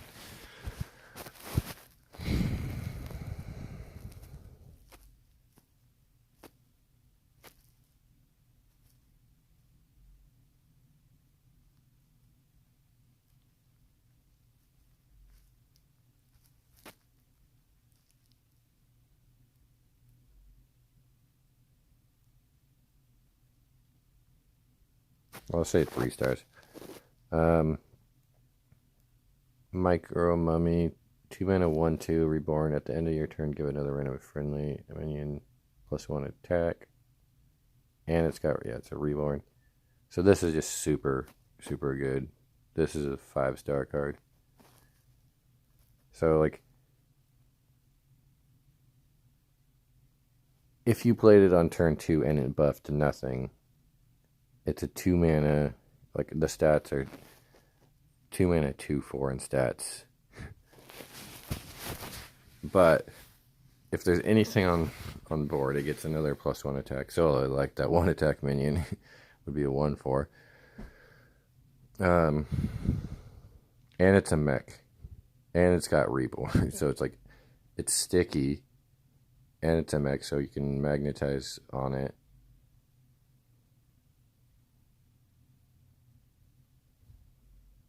Yeah, so just like this is an auto include in every paladin type, even the Murloc one. Yeah, you make your Murlocs more attack. Yeah, I can't think of a paladin deck.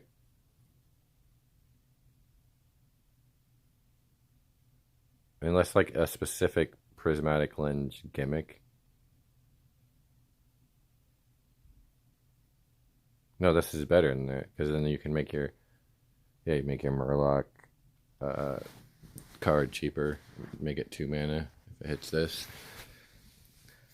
Yeah, I don't. Oh, I guess if you with prismatic lens, if you're going the route of trying to make the minions cheaper and the spell, like with a bigger spell.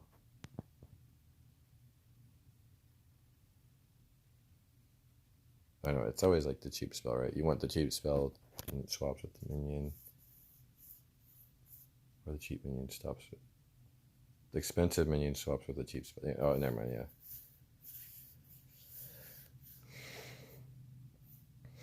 Yeah, you don't want it in the type that where you're trying to discount the expensive minion. Other than that, it would go in every deck type. Yeah, is it 5 stars? Sand Queen. Yeah, one of the strongest cards in the whole set. But if Paladin can't do it yet, then 2 mana 3/1. Add 2/2/1 Sand Wasp to your hand. There's like a new card that's like really powerful if it's buffing cards in your hand or something. I forget. I'll have to look at it. Either way, this goes in a swarming type deck, and it probably can fit in the Murloc Paladin because it's an aggressive card, and it refills your hand, which is one weakness of a Murloc Paladin, especially since Divine Favor's gone. That will be one weakness of the Murloc. Yeah, it's like their card draw is not that great right now, but this will help out with that. I think this is 3.5 stars. Subdue 2 mana, set minions attack and health to 1.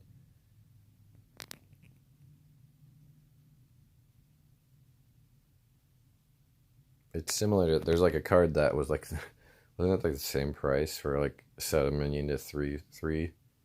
Yeah, I think that's still in rotation. But that one you can use when I mean you can use this when you're on minion too, but you wouldn't. But that one you could buff your own minions, but like it wasn't it was bad against aggro.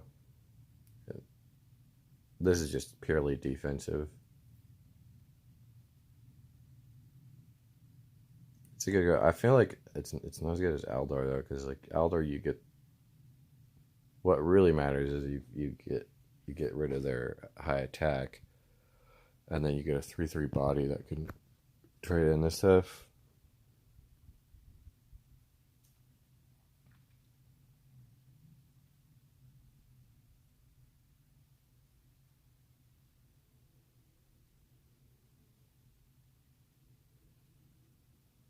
But this will see play. Like it's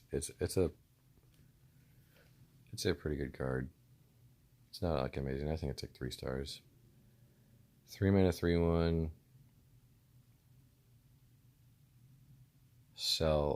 Southhet's Pride. Southhet's Simba getting revenge. Death Rattle, draw 2/1 health minions from your deck. Yeah, I mean this is just like an auto include in Murloc or Swarming. Yeah, a lot of these cards, Paladin got like a lot of really good cards. They got like they're low cost cards, so it's something that you are going to be able to play, and they go in multiple deck types. And it's a beast, which doesn't matter in Paladin usually. But yeah, you have a lot of one health minions. Like there's this guy. There's like so it can go in like an aggressive Paladin, Swarm Paladin, Murloc Paladin. You can draw itself. It's gonna hit targets. So this is gonna be like some of your card draw, like that Paladin to help make up for their card draw problem.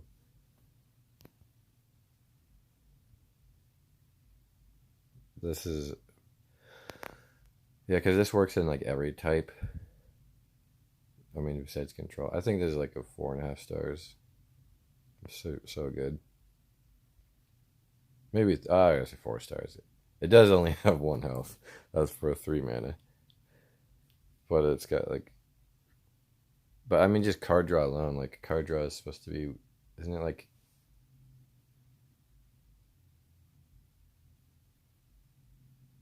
2 mana for? Oh, I guess it's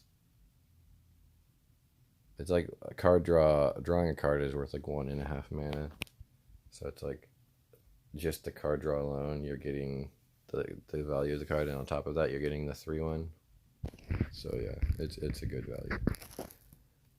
And then Ancestral Guardian, 4 mana, 4/2 Lifesteal Reborn. I don't really like the stat. I guess it is like an aggressive one. I don't like the stats that much, but you're gonna need reborn minions for the quest. So for the quest, this definitely goes in there just because it's a reborn minion, and it also buys you some time, and like that deck seems like it's going to be like a little bit slower on the swarming side of things. Like you're just gonna have to, you're going to be like overwhelming them with like resilience, and yeah, if you cast that quest on this, that's going to be healing you for a lot. Other than that, like I don't know if it might not make the cut in the regular swarm version, like if you the non-quest version.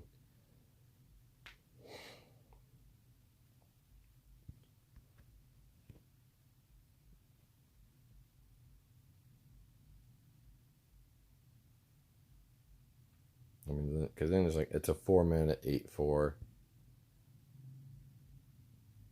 Even if it had 4 health at that point, it's still easy to kill on turn 4. So like it's really easy to kill on turn 4. That's what I don't like about it. It's more so just to heal up. It's gonna like trade 2 small minions and heal you.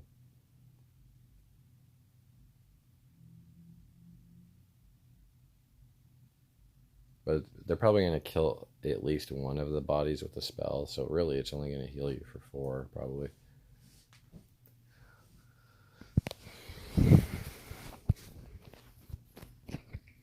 If that. Yeah, I think this one is Taunt, Divine Shield.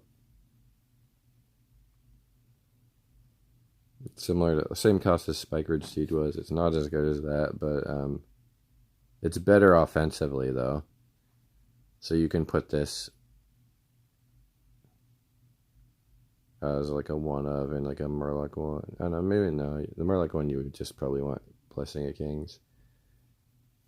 I guess in the aggressive ones you'd want Blessings of Kings probably. But in the West one, this could be go in there, be even a 2 of.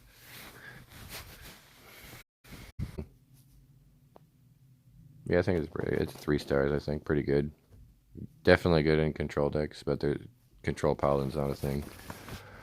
And it won't be, unfortunately. Tip the scales. Yeah, we knew how good Anyfin was. This obviously isn't as good. Even though like the text is better than Anyfin was.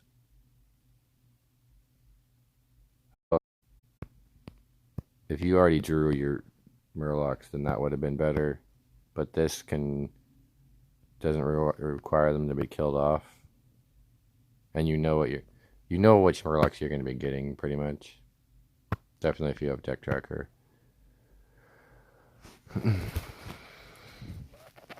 You probably run this as a 2 of just so you can consistently get it on turn 8, and then again if you probably want to run Prismatic Lens and just run almost no spells in your deck, and you can get this off. See, that's the thing about it. You do a Murloc deck, you only have like the only spells be 2 copies of this, and then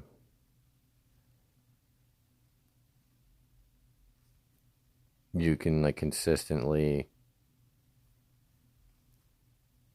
play this on turn 5, summoning 7 Murlocs on turn 5 is probably going to win the game. The only people that the Warrior can deal with it,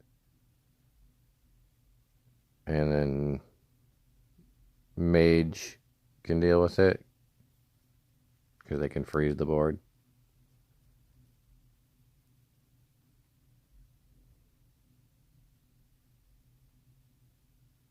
Hellfire would kill everything with Warlock, but the current Warlock builds probably won't run it. I would have to.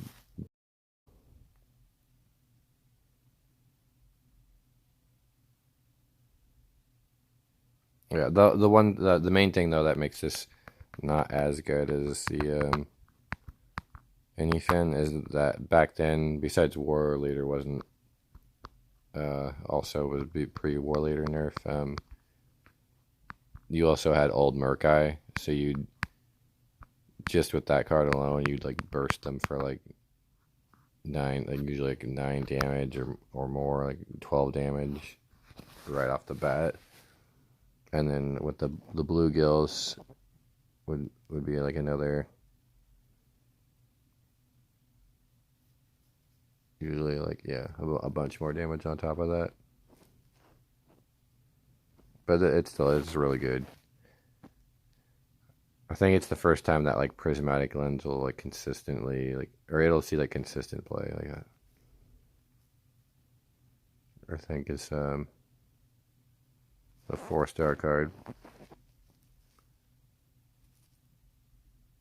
Maybe even 5. It could be broken. It could be something that needs to be nerfed.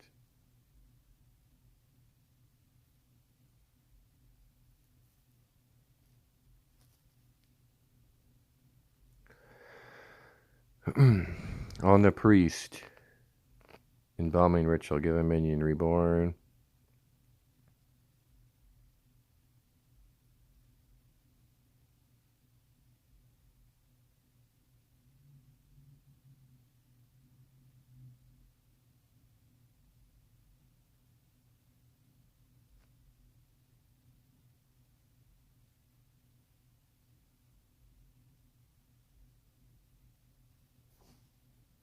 Yeah. Just giving anything reborn is pretty ridiculous. Within priest, because then they can. But then I guess it's not that strong unless you can heal it right away. But I mean, they have all kinds of cards that can.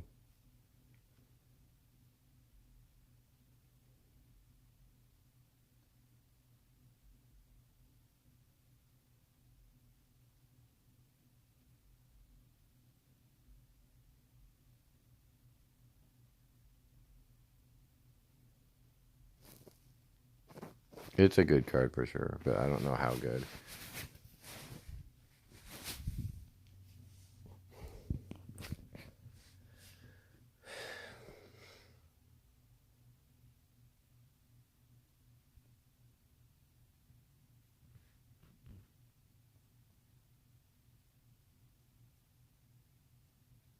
I'm gonna say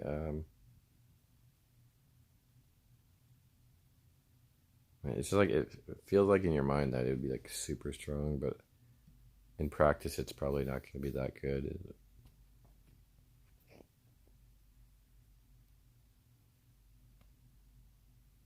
I'm gonna say 3 stars.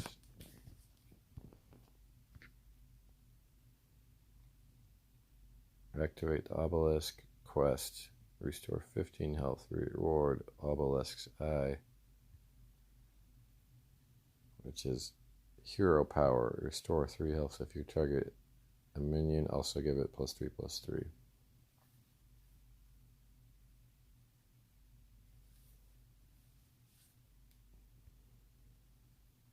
So that's like, this is the other hero power that's probably a candidate for like the strongest one.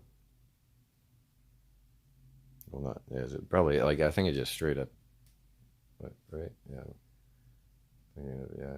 Well, I guess the hunter one could be potentially, you're giving up permanent 2 attack is really freaking strong.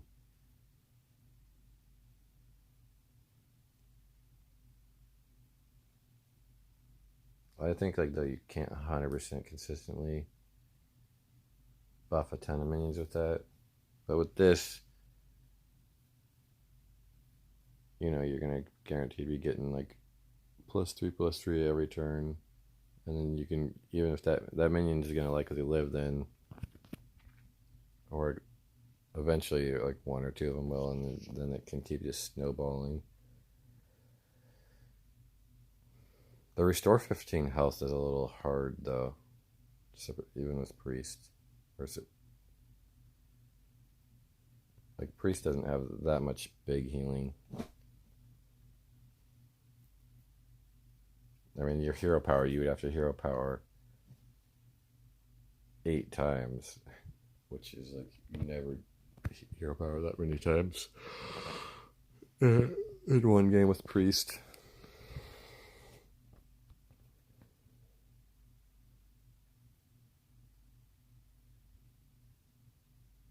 What else did they add? Healing. Yeah, there's that. Restore 1 to all characters. Lifesteal 1. Then you turn restore 5 health to a random friendly character. Oh yeah, that card's really good. That'll help it out. But it won't be actually restoring 5 most of the time.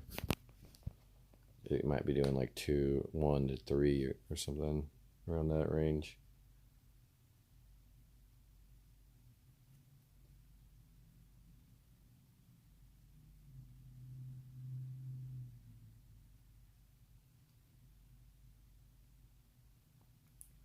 I think it's that just enough healing, good healing got added to make it work, but not enough to make it like.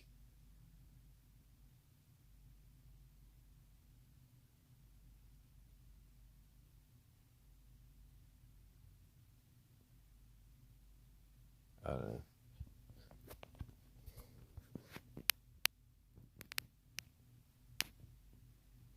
I guess like if you're specifically adding more healing to your deck, so you can do this quest, right? And if you're doing that, that means you're probably going to be surviving aggro.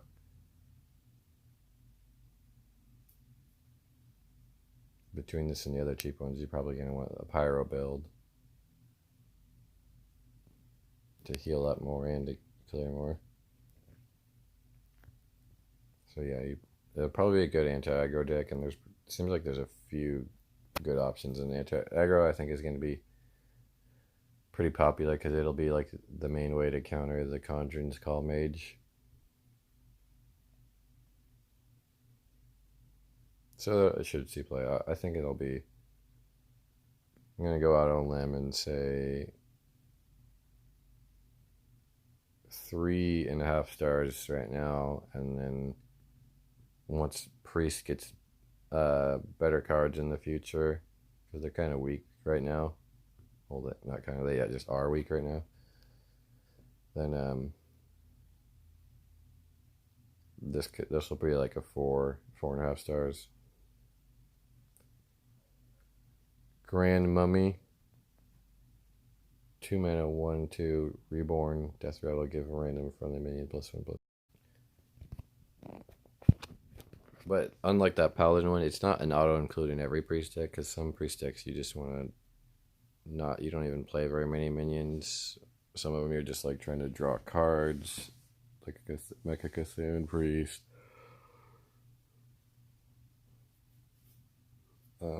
Some of them you just like want all the clearing spells in the beginning and then just to go into big minions. So I think it's like 4 stars. It would be like a 5-star card, but yeah, just because it doesn't necessarily go into every priest thing ever. It's just a really, really strong card, but even still, you might not put it in everything. Oh yeah, yeah, it's just so much stats. It's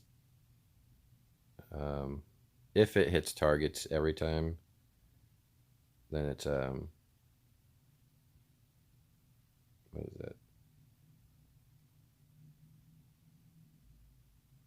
2/2.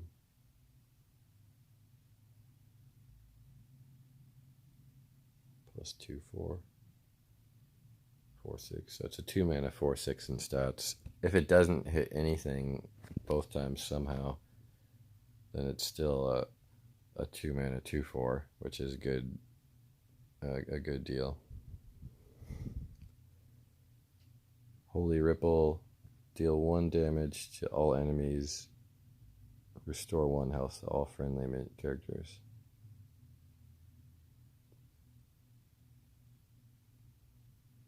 Yeah, it's just a good AoE. Good effect for the price. Combos with lots of priest. Combos with card draw for priest. And the quest. I think this is 4 stars. Penance, 2 mana lifesteal, deal 3 damage to a minion.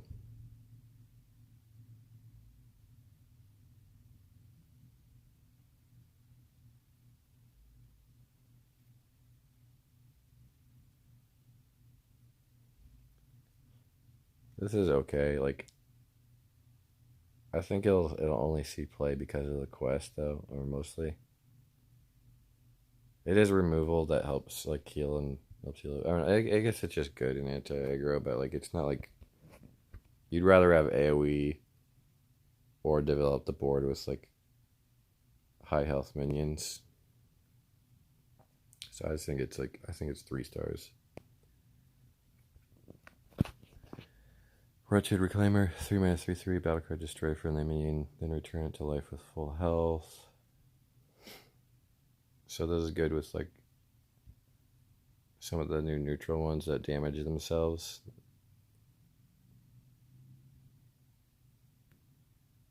And obviously like reborn minions. Well, most of the reborn minions have a low health, so it's not that great on them. It's just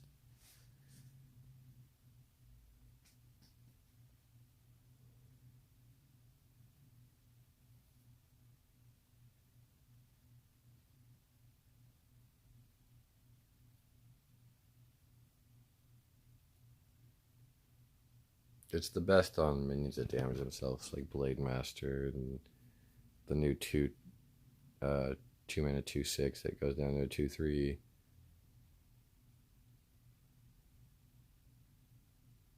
I don't know if there's, well, I would say like, I'm not sure if there's room for it in any deck right now though, but again, like Priest doesn't have a lot right now also. So it probably actually does see play.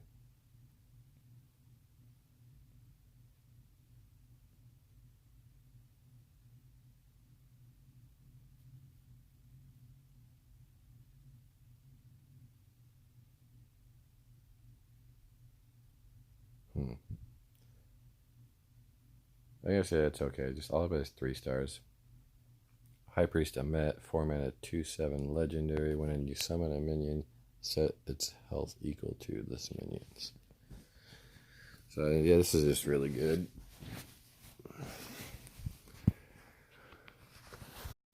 That's a lot of health to get through. So it's probably gonna put at least 1 minion to 7 health.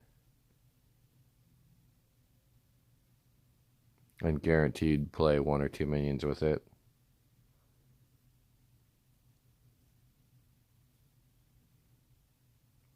Also, the other thing is it's just an active effect or anything. So with the you can have reborn or death rattle minions that summon minions too, not play minions. So you can play whatever reborn minion on turn 3, and it's probably gonna have like half of itself left over, right? So then you play this. I guess yeah, it's something I have, right? If you had if you have any living reborn minions on the field, so like eventually, right? If you play a couple, some of them are going to be left on the field, and then you can trade in, and then it'll have 7 health. I think that'll happen a little less than people think, though. I think it's more likely that you just like play this on turn 4, and you might not have anything on the board beforehand left over. Maybe you do, but you might not. Definitely not if you're playing it with the quest.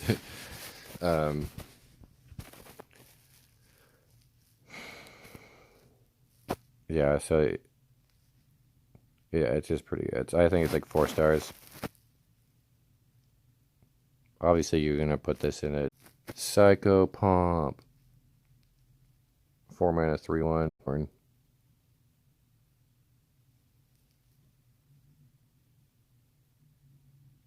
Yeah, it's like just really good value.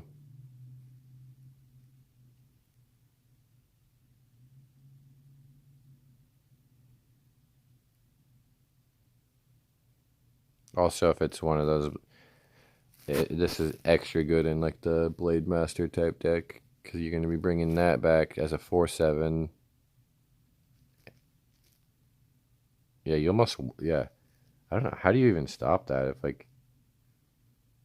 if you deliberately didn't play minion until like just like a Blade Master, right? And then you played a Blade Master on turn 3. They can kill it, or you if they don't kill it, you just trade it and deliberately kill it off, and then reborn it with the summon it back with this, and it's a 4/7 with reborn.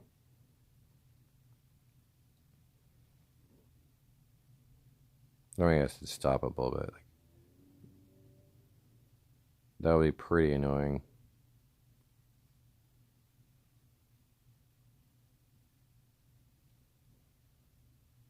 If it summons like the 2 mana one, then you're getting a bunch of more minions that are like sticky and that are buffing the other minions that are there. Yeah, it's a very good. This is another 4 star.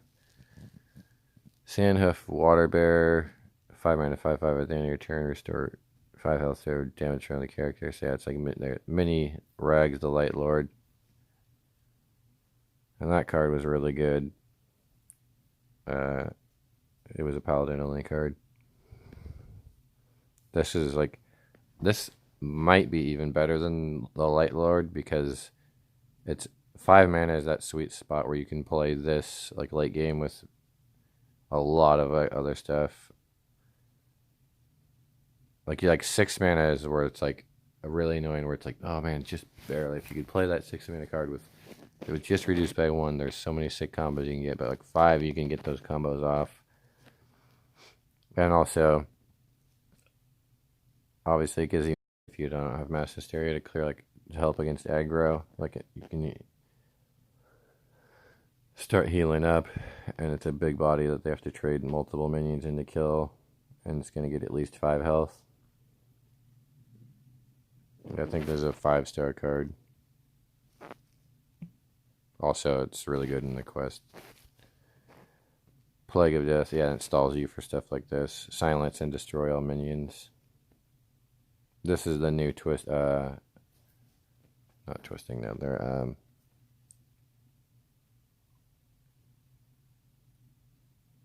The 7 mana spell. I think this is better. Well, the effect is better. The cost though makes it. Maybe it's not.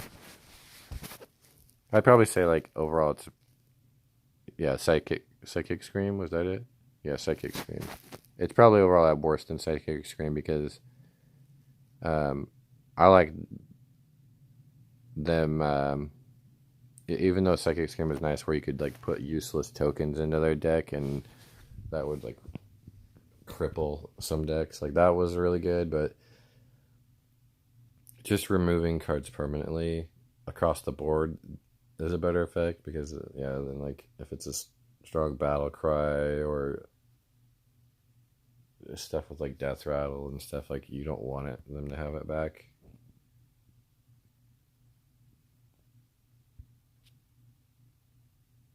Um, but yeah, at 9 mana though, the bad thing about 9 mana isn't so much the cost, and you can't really do anything else in the same turn.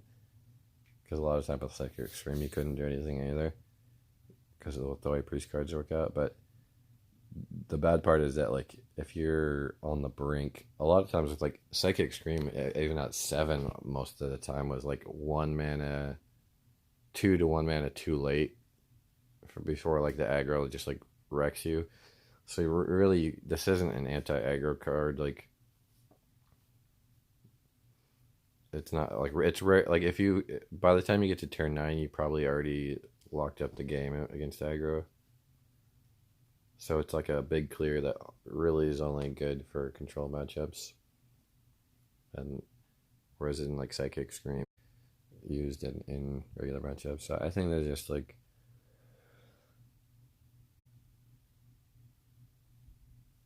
yeah, I often or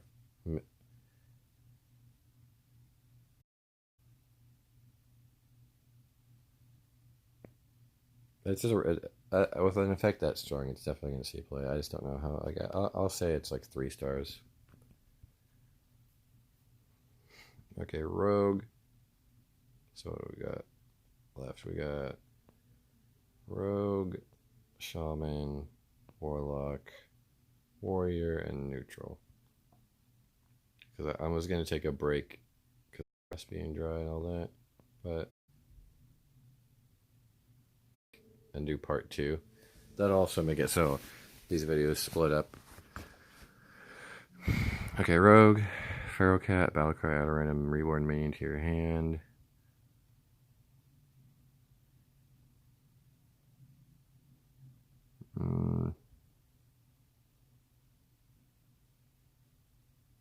Yeah, that's not making the cut right now.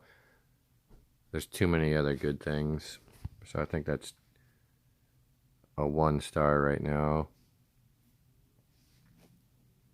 Oh, whoops! I can zoom in. I need to zoom in on that, right? I'm just making sure there's no other reborn.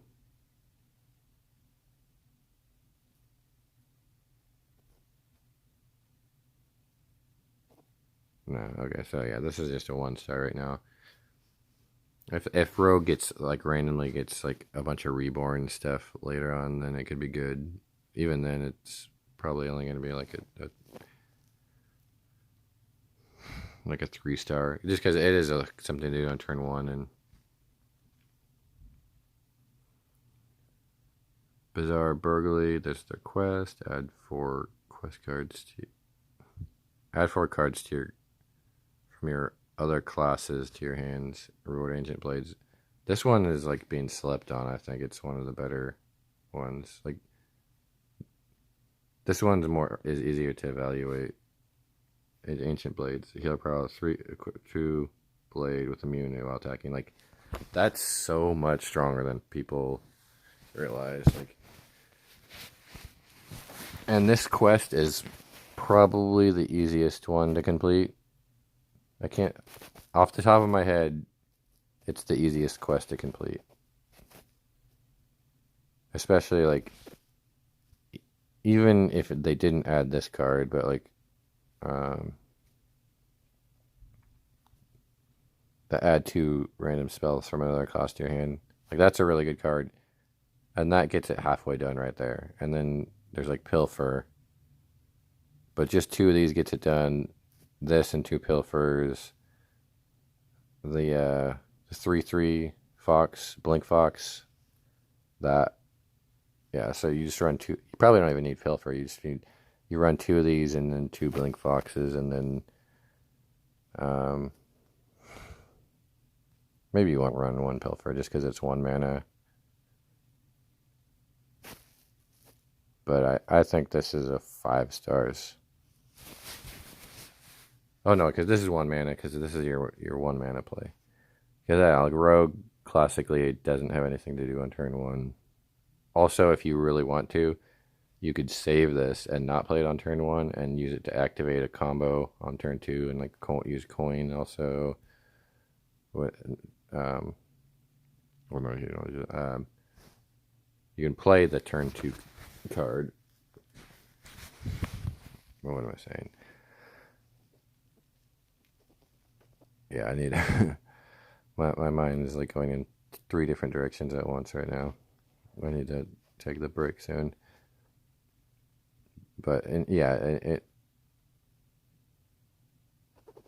they usually don't have anything to do on turn 1. And yeah, you can on like turn 3 or something, you can save it for then and use it as an activator. But yeah, that's one of the most useful weapons in Hearthstone. It was like the candle shot, or like that like 1/3. It was a 1/3 weapon for Hunter, and just because of the immune, like it was so useful. And this one is 3 attack, and it's a hero power, so you can keep doing it. And if you got like poisonous or something, you could kill something off completely. That's like going to be so strong for board control. Like Rogue's already good at board control, but that makes it so you can like, especially like Burgle Rogue. One of their weaknesses is like they have to take away some of their board control cards so that they can put more of those like value and gimmick type cards in. So yeah, I think that's like a 5-star one. Plague of Madness. Each player equips a 2/2 knife with poisonous. I think this is very good. You get to kill 2 enemies guaranteed. But you're choosing when to do it. Also, it's a Reno enabler, so you can put Reno into a deck with this, and then you've got like some card draw too. Or you could just run Ooze and go more aggressive, like you have a minion down and clear their minion. I think that's like also it's a 1 mana 2 attack weapon. You can just use it to early on if you want. I think it's at 4 stars. It can go in a lot of different rogues. World Kick Master, 2 mana 1/2. Whenever you play a combo card, add a random combo card to your hand.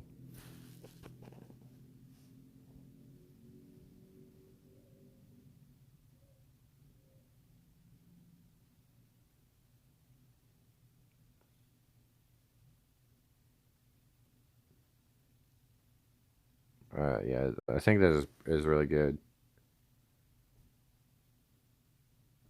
Not it won't. I don't think it's gonna see that much play right now, though, just because of the rogue decks. Like, but it's a way to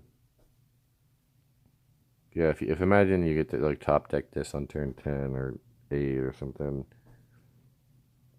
because most combo cards, in the nature of themselves, like there is some like shitty expensive ones, but most of them, because they have to be able to combo with other cards on the same turn, they're cheap.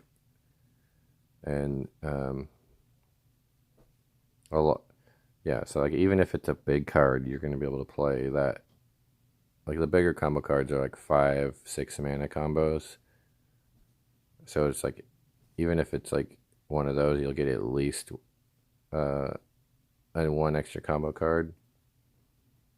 But this is also whenever too, like, so this, if this is ever alive, then it's gonna keep doing it for the next turn and stuff too. So like a lot of the combo cards too are removal, so you can like play this and remove something, and they might not be able to kill this. You can play this on turn 5, turn 4, this end of this, and you kill the minion, and or this on turn 5 like this and set SI7.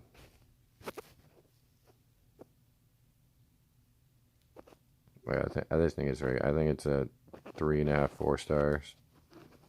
Clever Disguise, 2 mana. Yeah, this one, add the 2 random spells from the class to your hand. This one's a lot better than the random card, because a random spell is usually more useful to rogue than a random card. I guess it depends on the matchup, but usually, I think in general for rogue, the random spell is better than the random minion.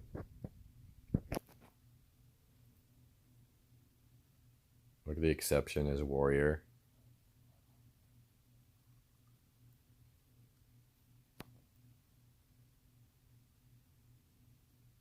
And again, this helps with the quest. This helps if you want to do Burgle Rogue.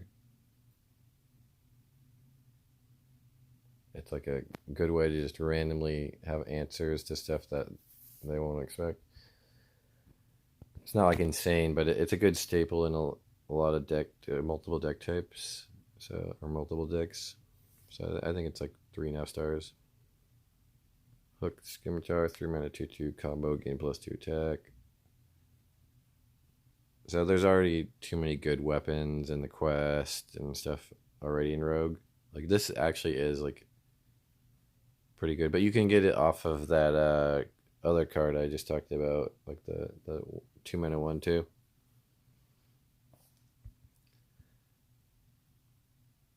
The World Kickmaster. You can get that off that, and see like that's another way you could like clear something on turn 5, or no, you'll get this from that, but yeah, I mean you could combine that with that.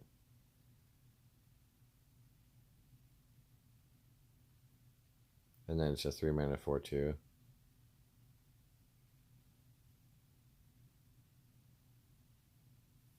Which is okay damage wise. Like this can go in like an aggressive rogue, like a tempo rogue would be pretty good. That might see play there, but other than that, yeah, it could be in tempo rogue. I'll say it's like it probably just won't see play though, just because there's too many good things in rogue right now. So I'll put it at like 2.5 stars.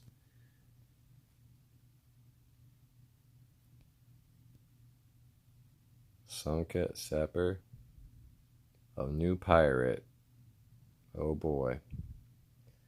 4 mana 4/4. Death Rattle. Return a random enemy minion to your opponent's hand.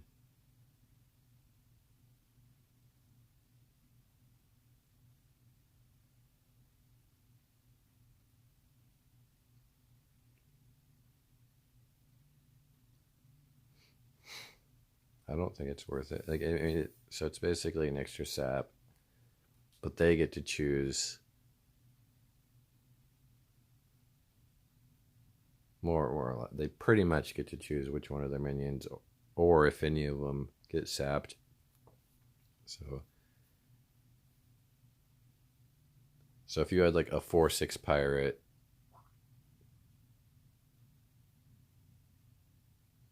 it's like because the sap's 2 mana. So like, what are you're because you're also only getting a 4 mana 4/4. So if you had what like a 2 more mana worth of stats in this, instead of like a random sap, would probably be even better. And that if there's like vanilla, maybe, and like yeah, I think that's just bad. I like it. One and it probably won't ever see play. One and 1 star. Shadow of Death. 4 mana. Oh, okay. Yeah. 4 mana. Choose a minion. Shuffle 3 copy or 3 shadows into your deck that summon a copy when drawn. This is really cool. It's a lot like the lab recruiter thing, but like these ones you don't have to spend mana on when they get summoned. The downside is like a lot of the stuff that you want to get summoned, especially with rogue or battle cries, and then it won't get battle cries. So this would be going in a completely different kind of deck.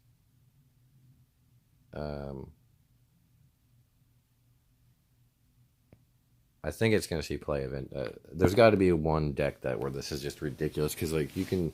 The thing that's great about this is Rogue still has all the crazy draw, like Myra's and all the other draw cards, like small spells with Miracle,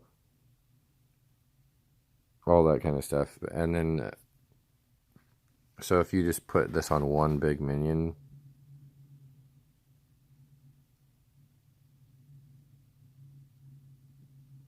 yeah, you could just like randomly get like more big dudes. There's like that one legendary that like summons the 2020, and you can like add this and just summon it, so you don't even have to pay to play it.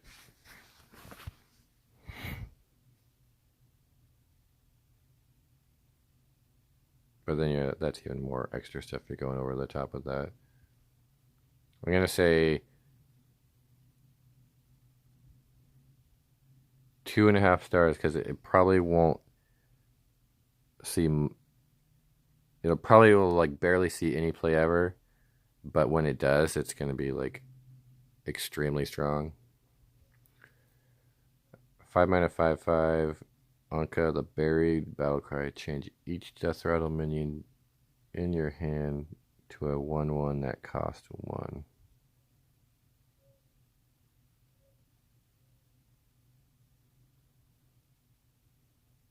I mean, this can just set up broken combos like there was like the Malygos, the Malygos combo with the one Death Rattle minion that makes summons like the Malygos as like a 1/1. So you're gonna be able to do stuff like that easy. Just with that alone, this will definitely be it'll be in a combo deck that has an OTK, and even if it's not, even if you miss the OTK, then there's some okay outcomes.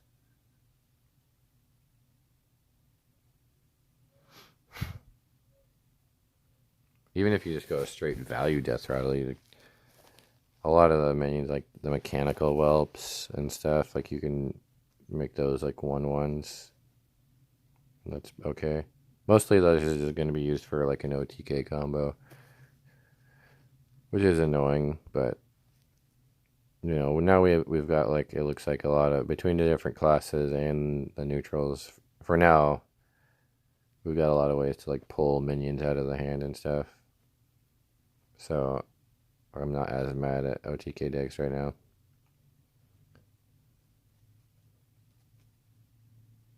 So I think they're just straight up good. It's like 4 stars. Bizarre Mugger, 5 mana 3/5 rush, battlecry, add a random minion from another class to your hand. Like, value wise, this is really good, but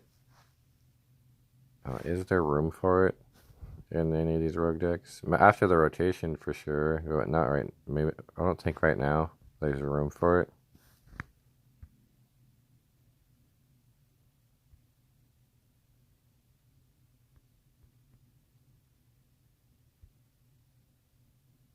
It's hard to. I'm not theory crafting right now.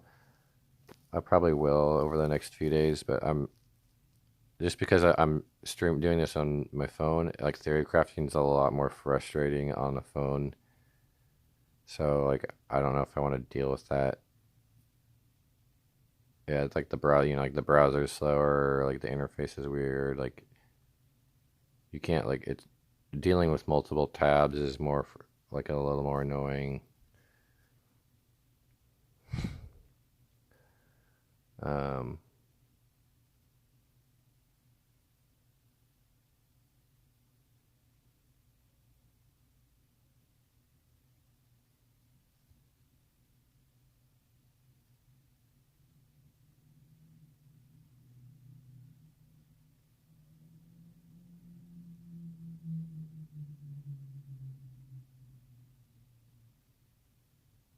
does help you complete that quest though, and it helps clear the board. You could just straight up not. You could not play Pilfers if you want, and then play double of the spell card, double Blink Fox, and double of this, and then pretty consistently complete the quest at like turn 5, and then or by turn 5. I don't know, but I guess if you do Pilfers, you can complete it before then if you get the good draws.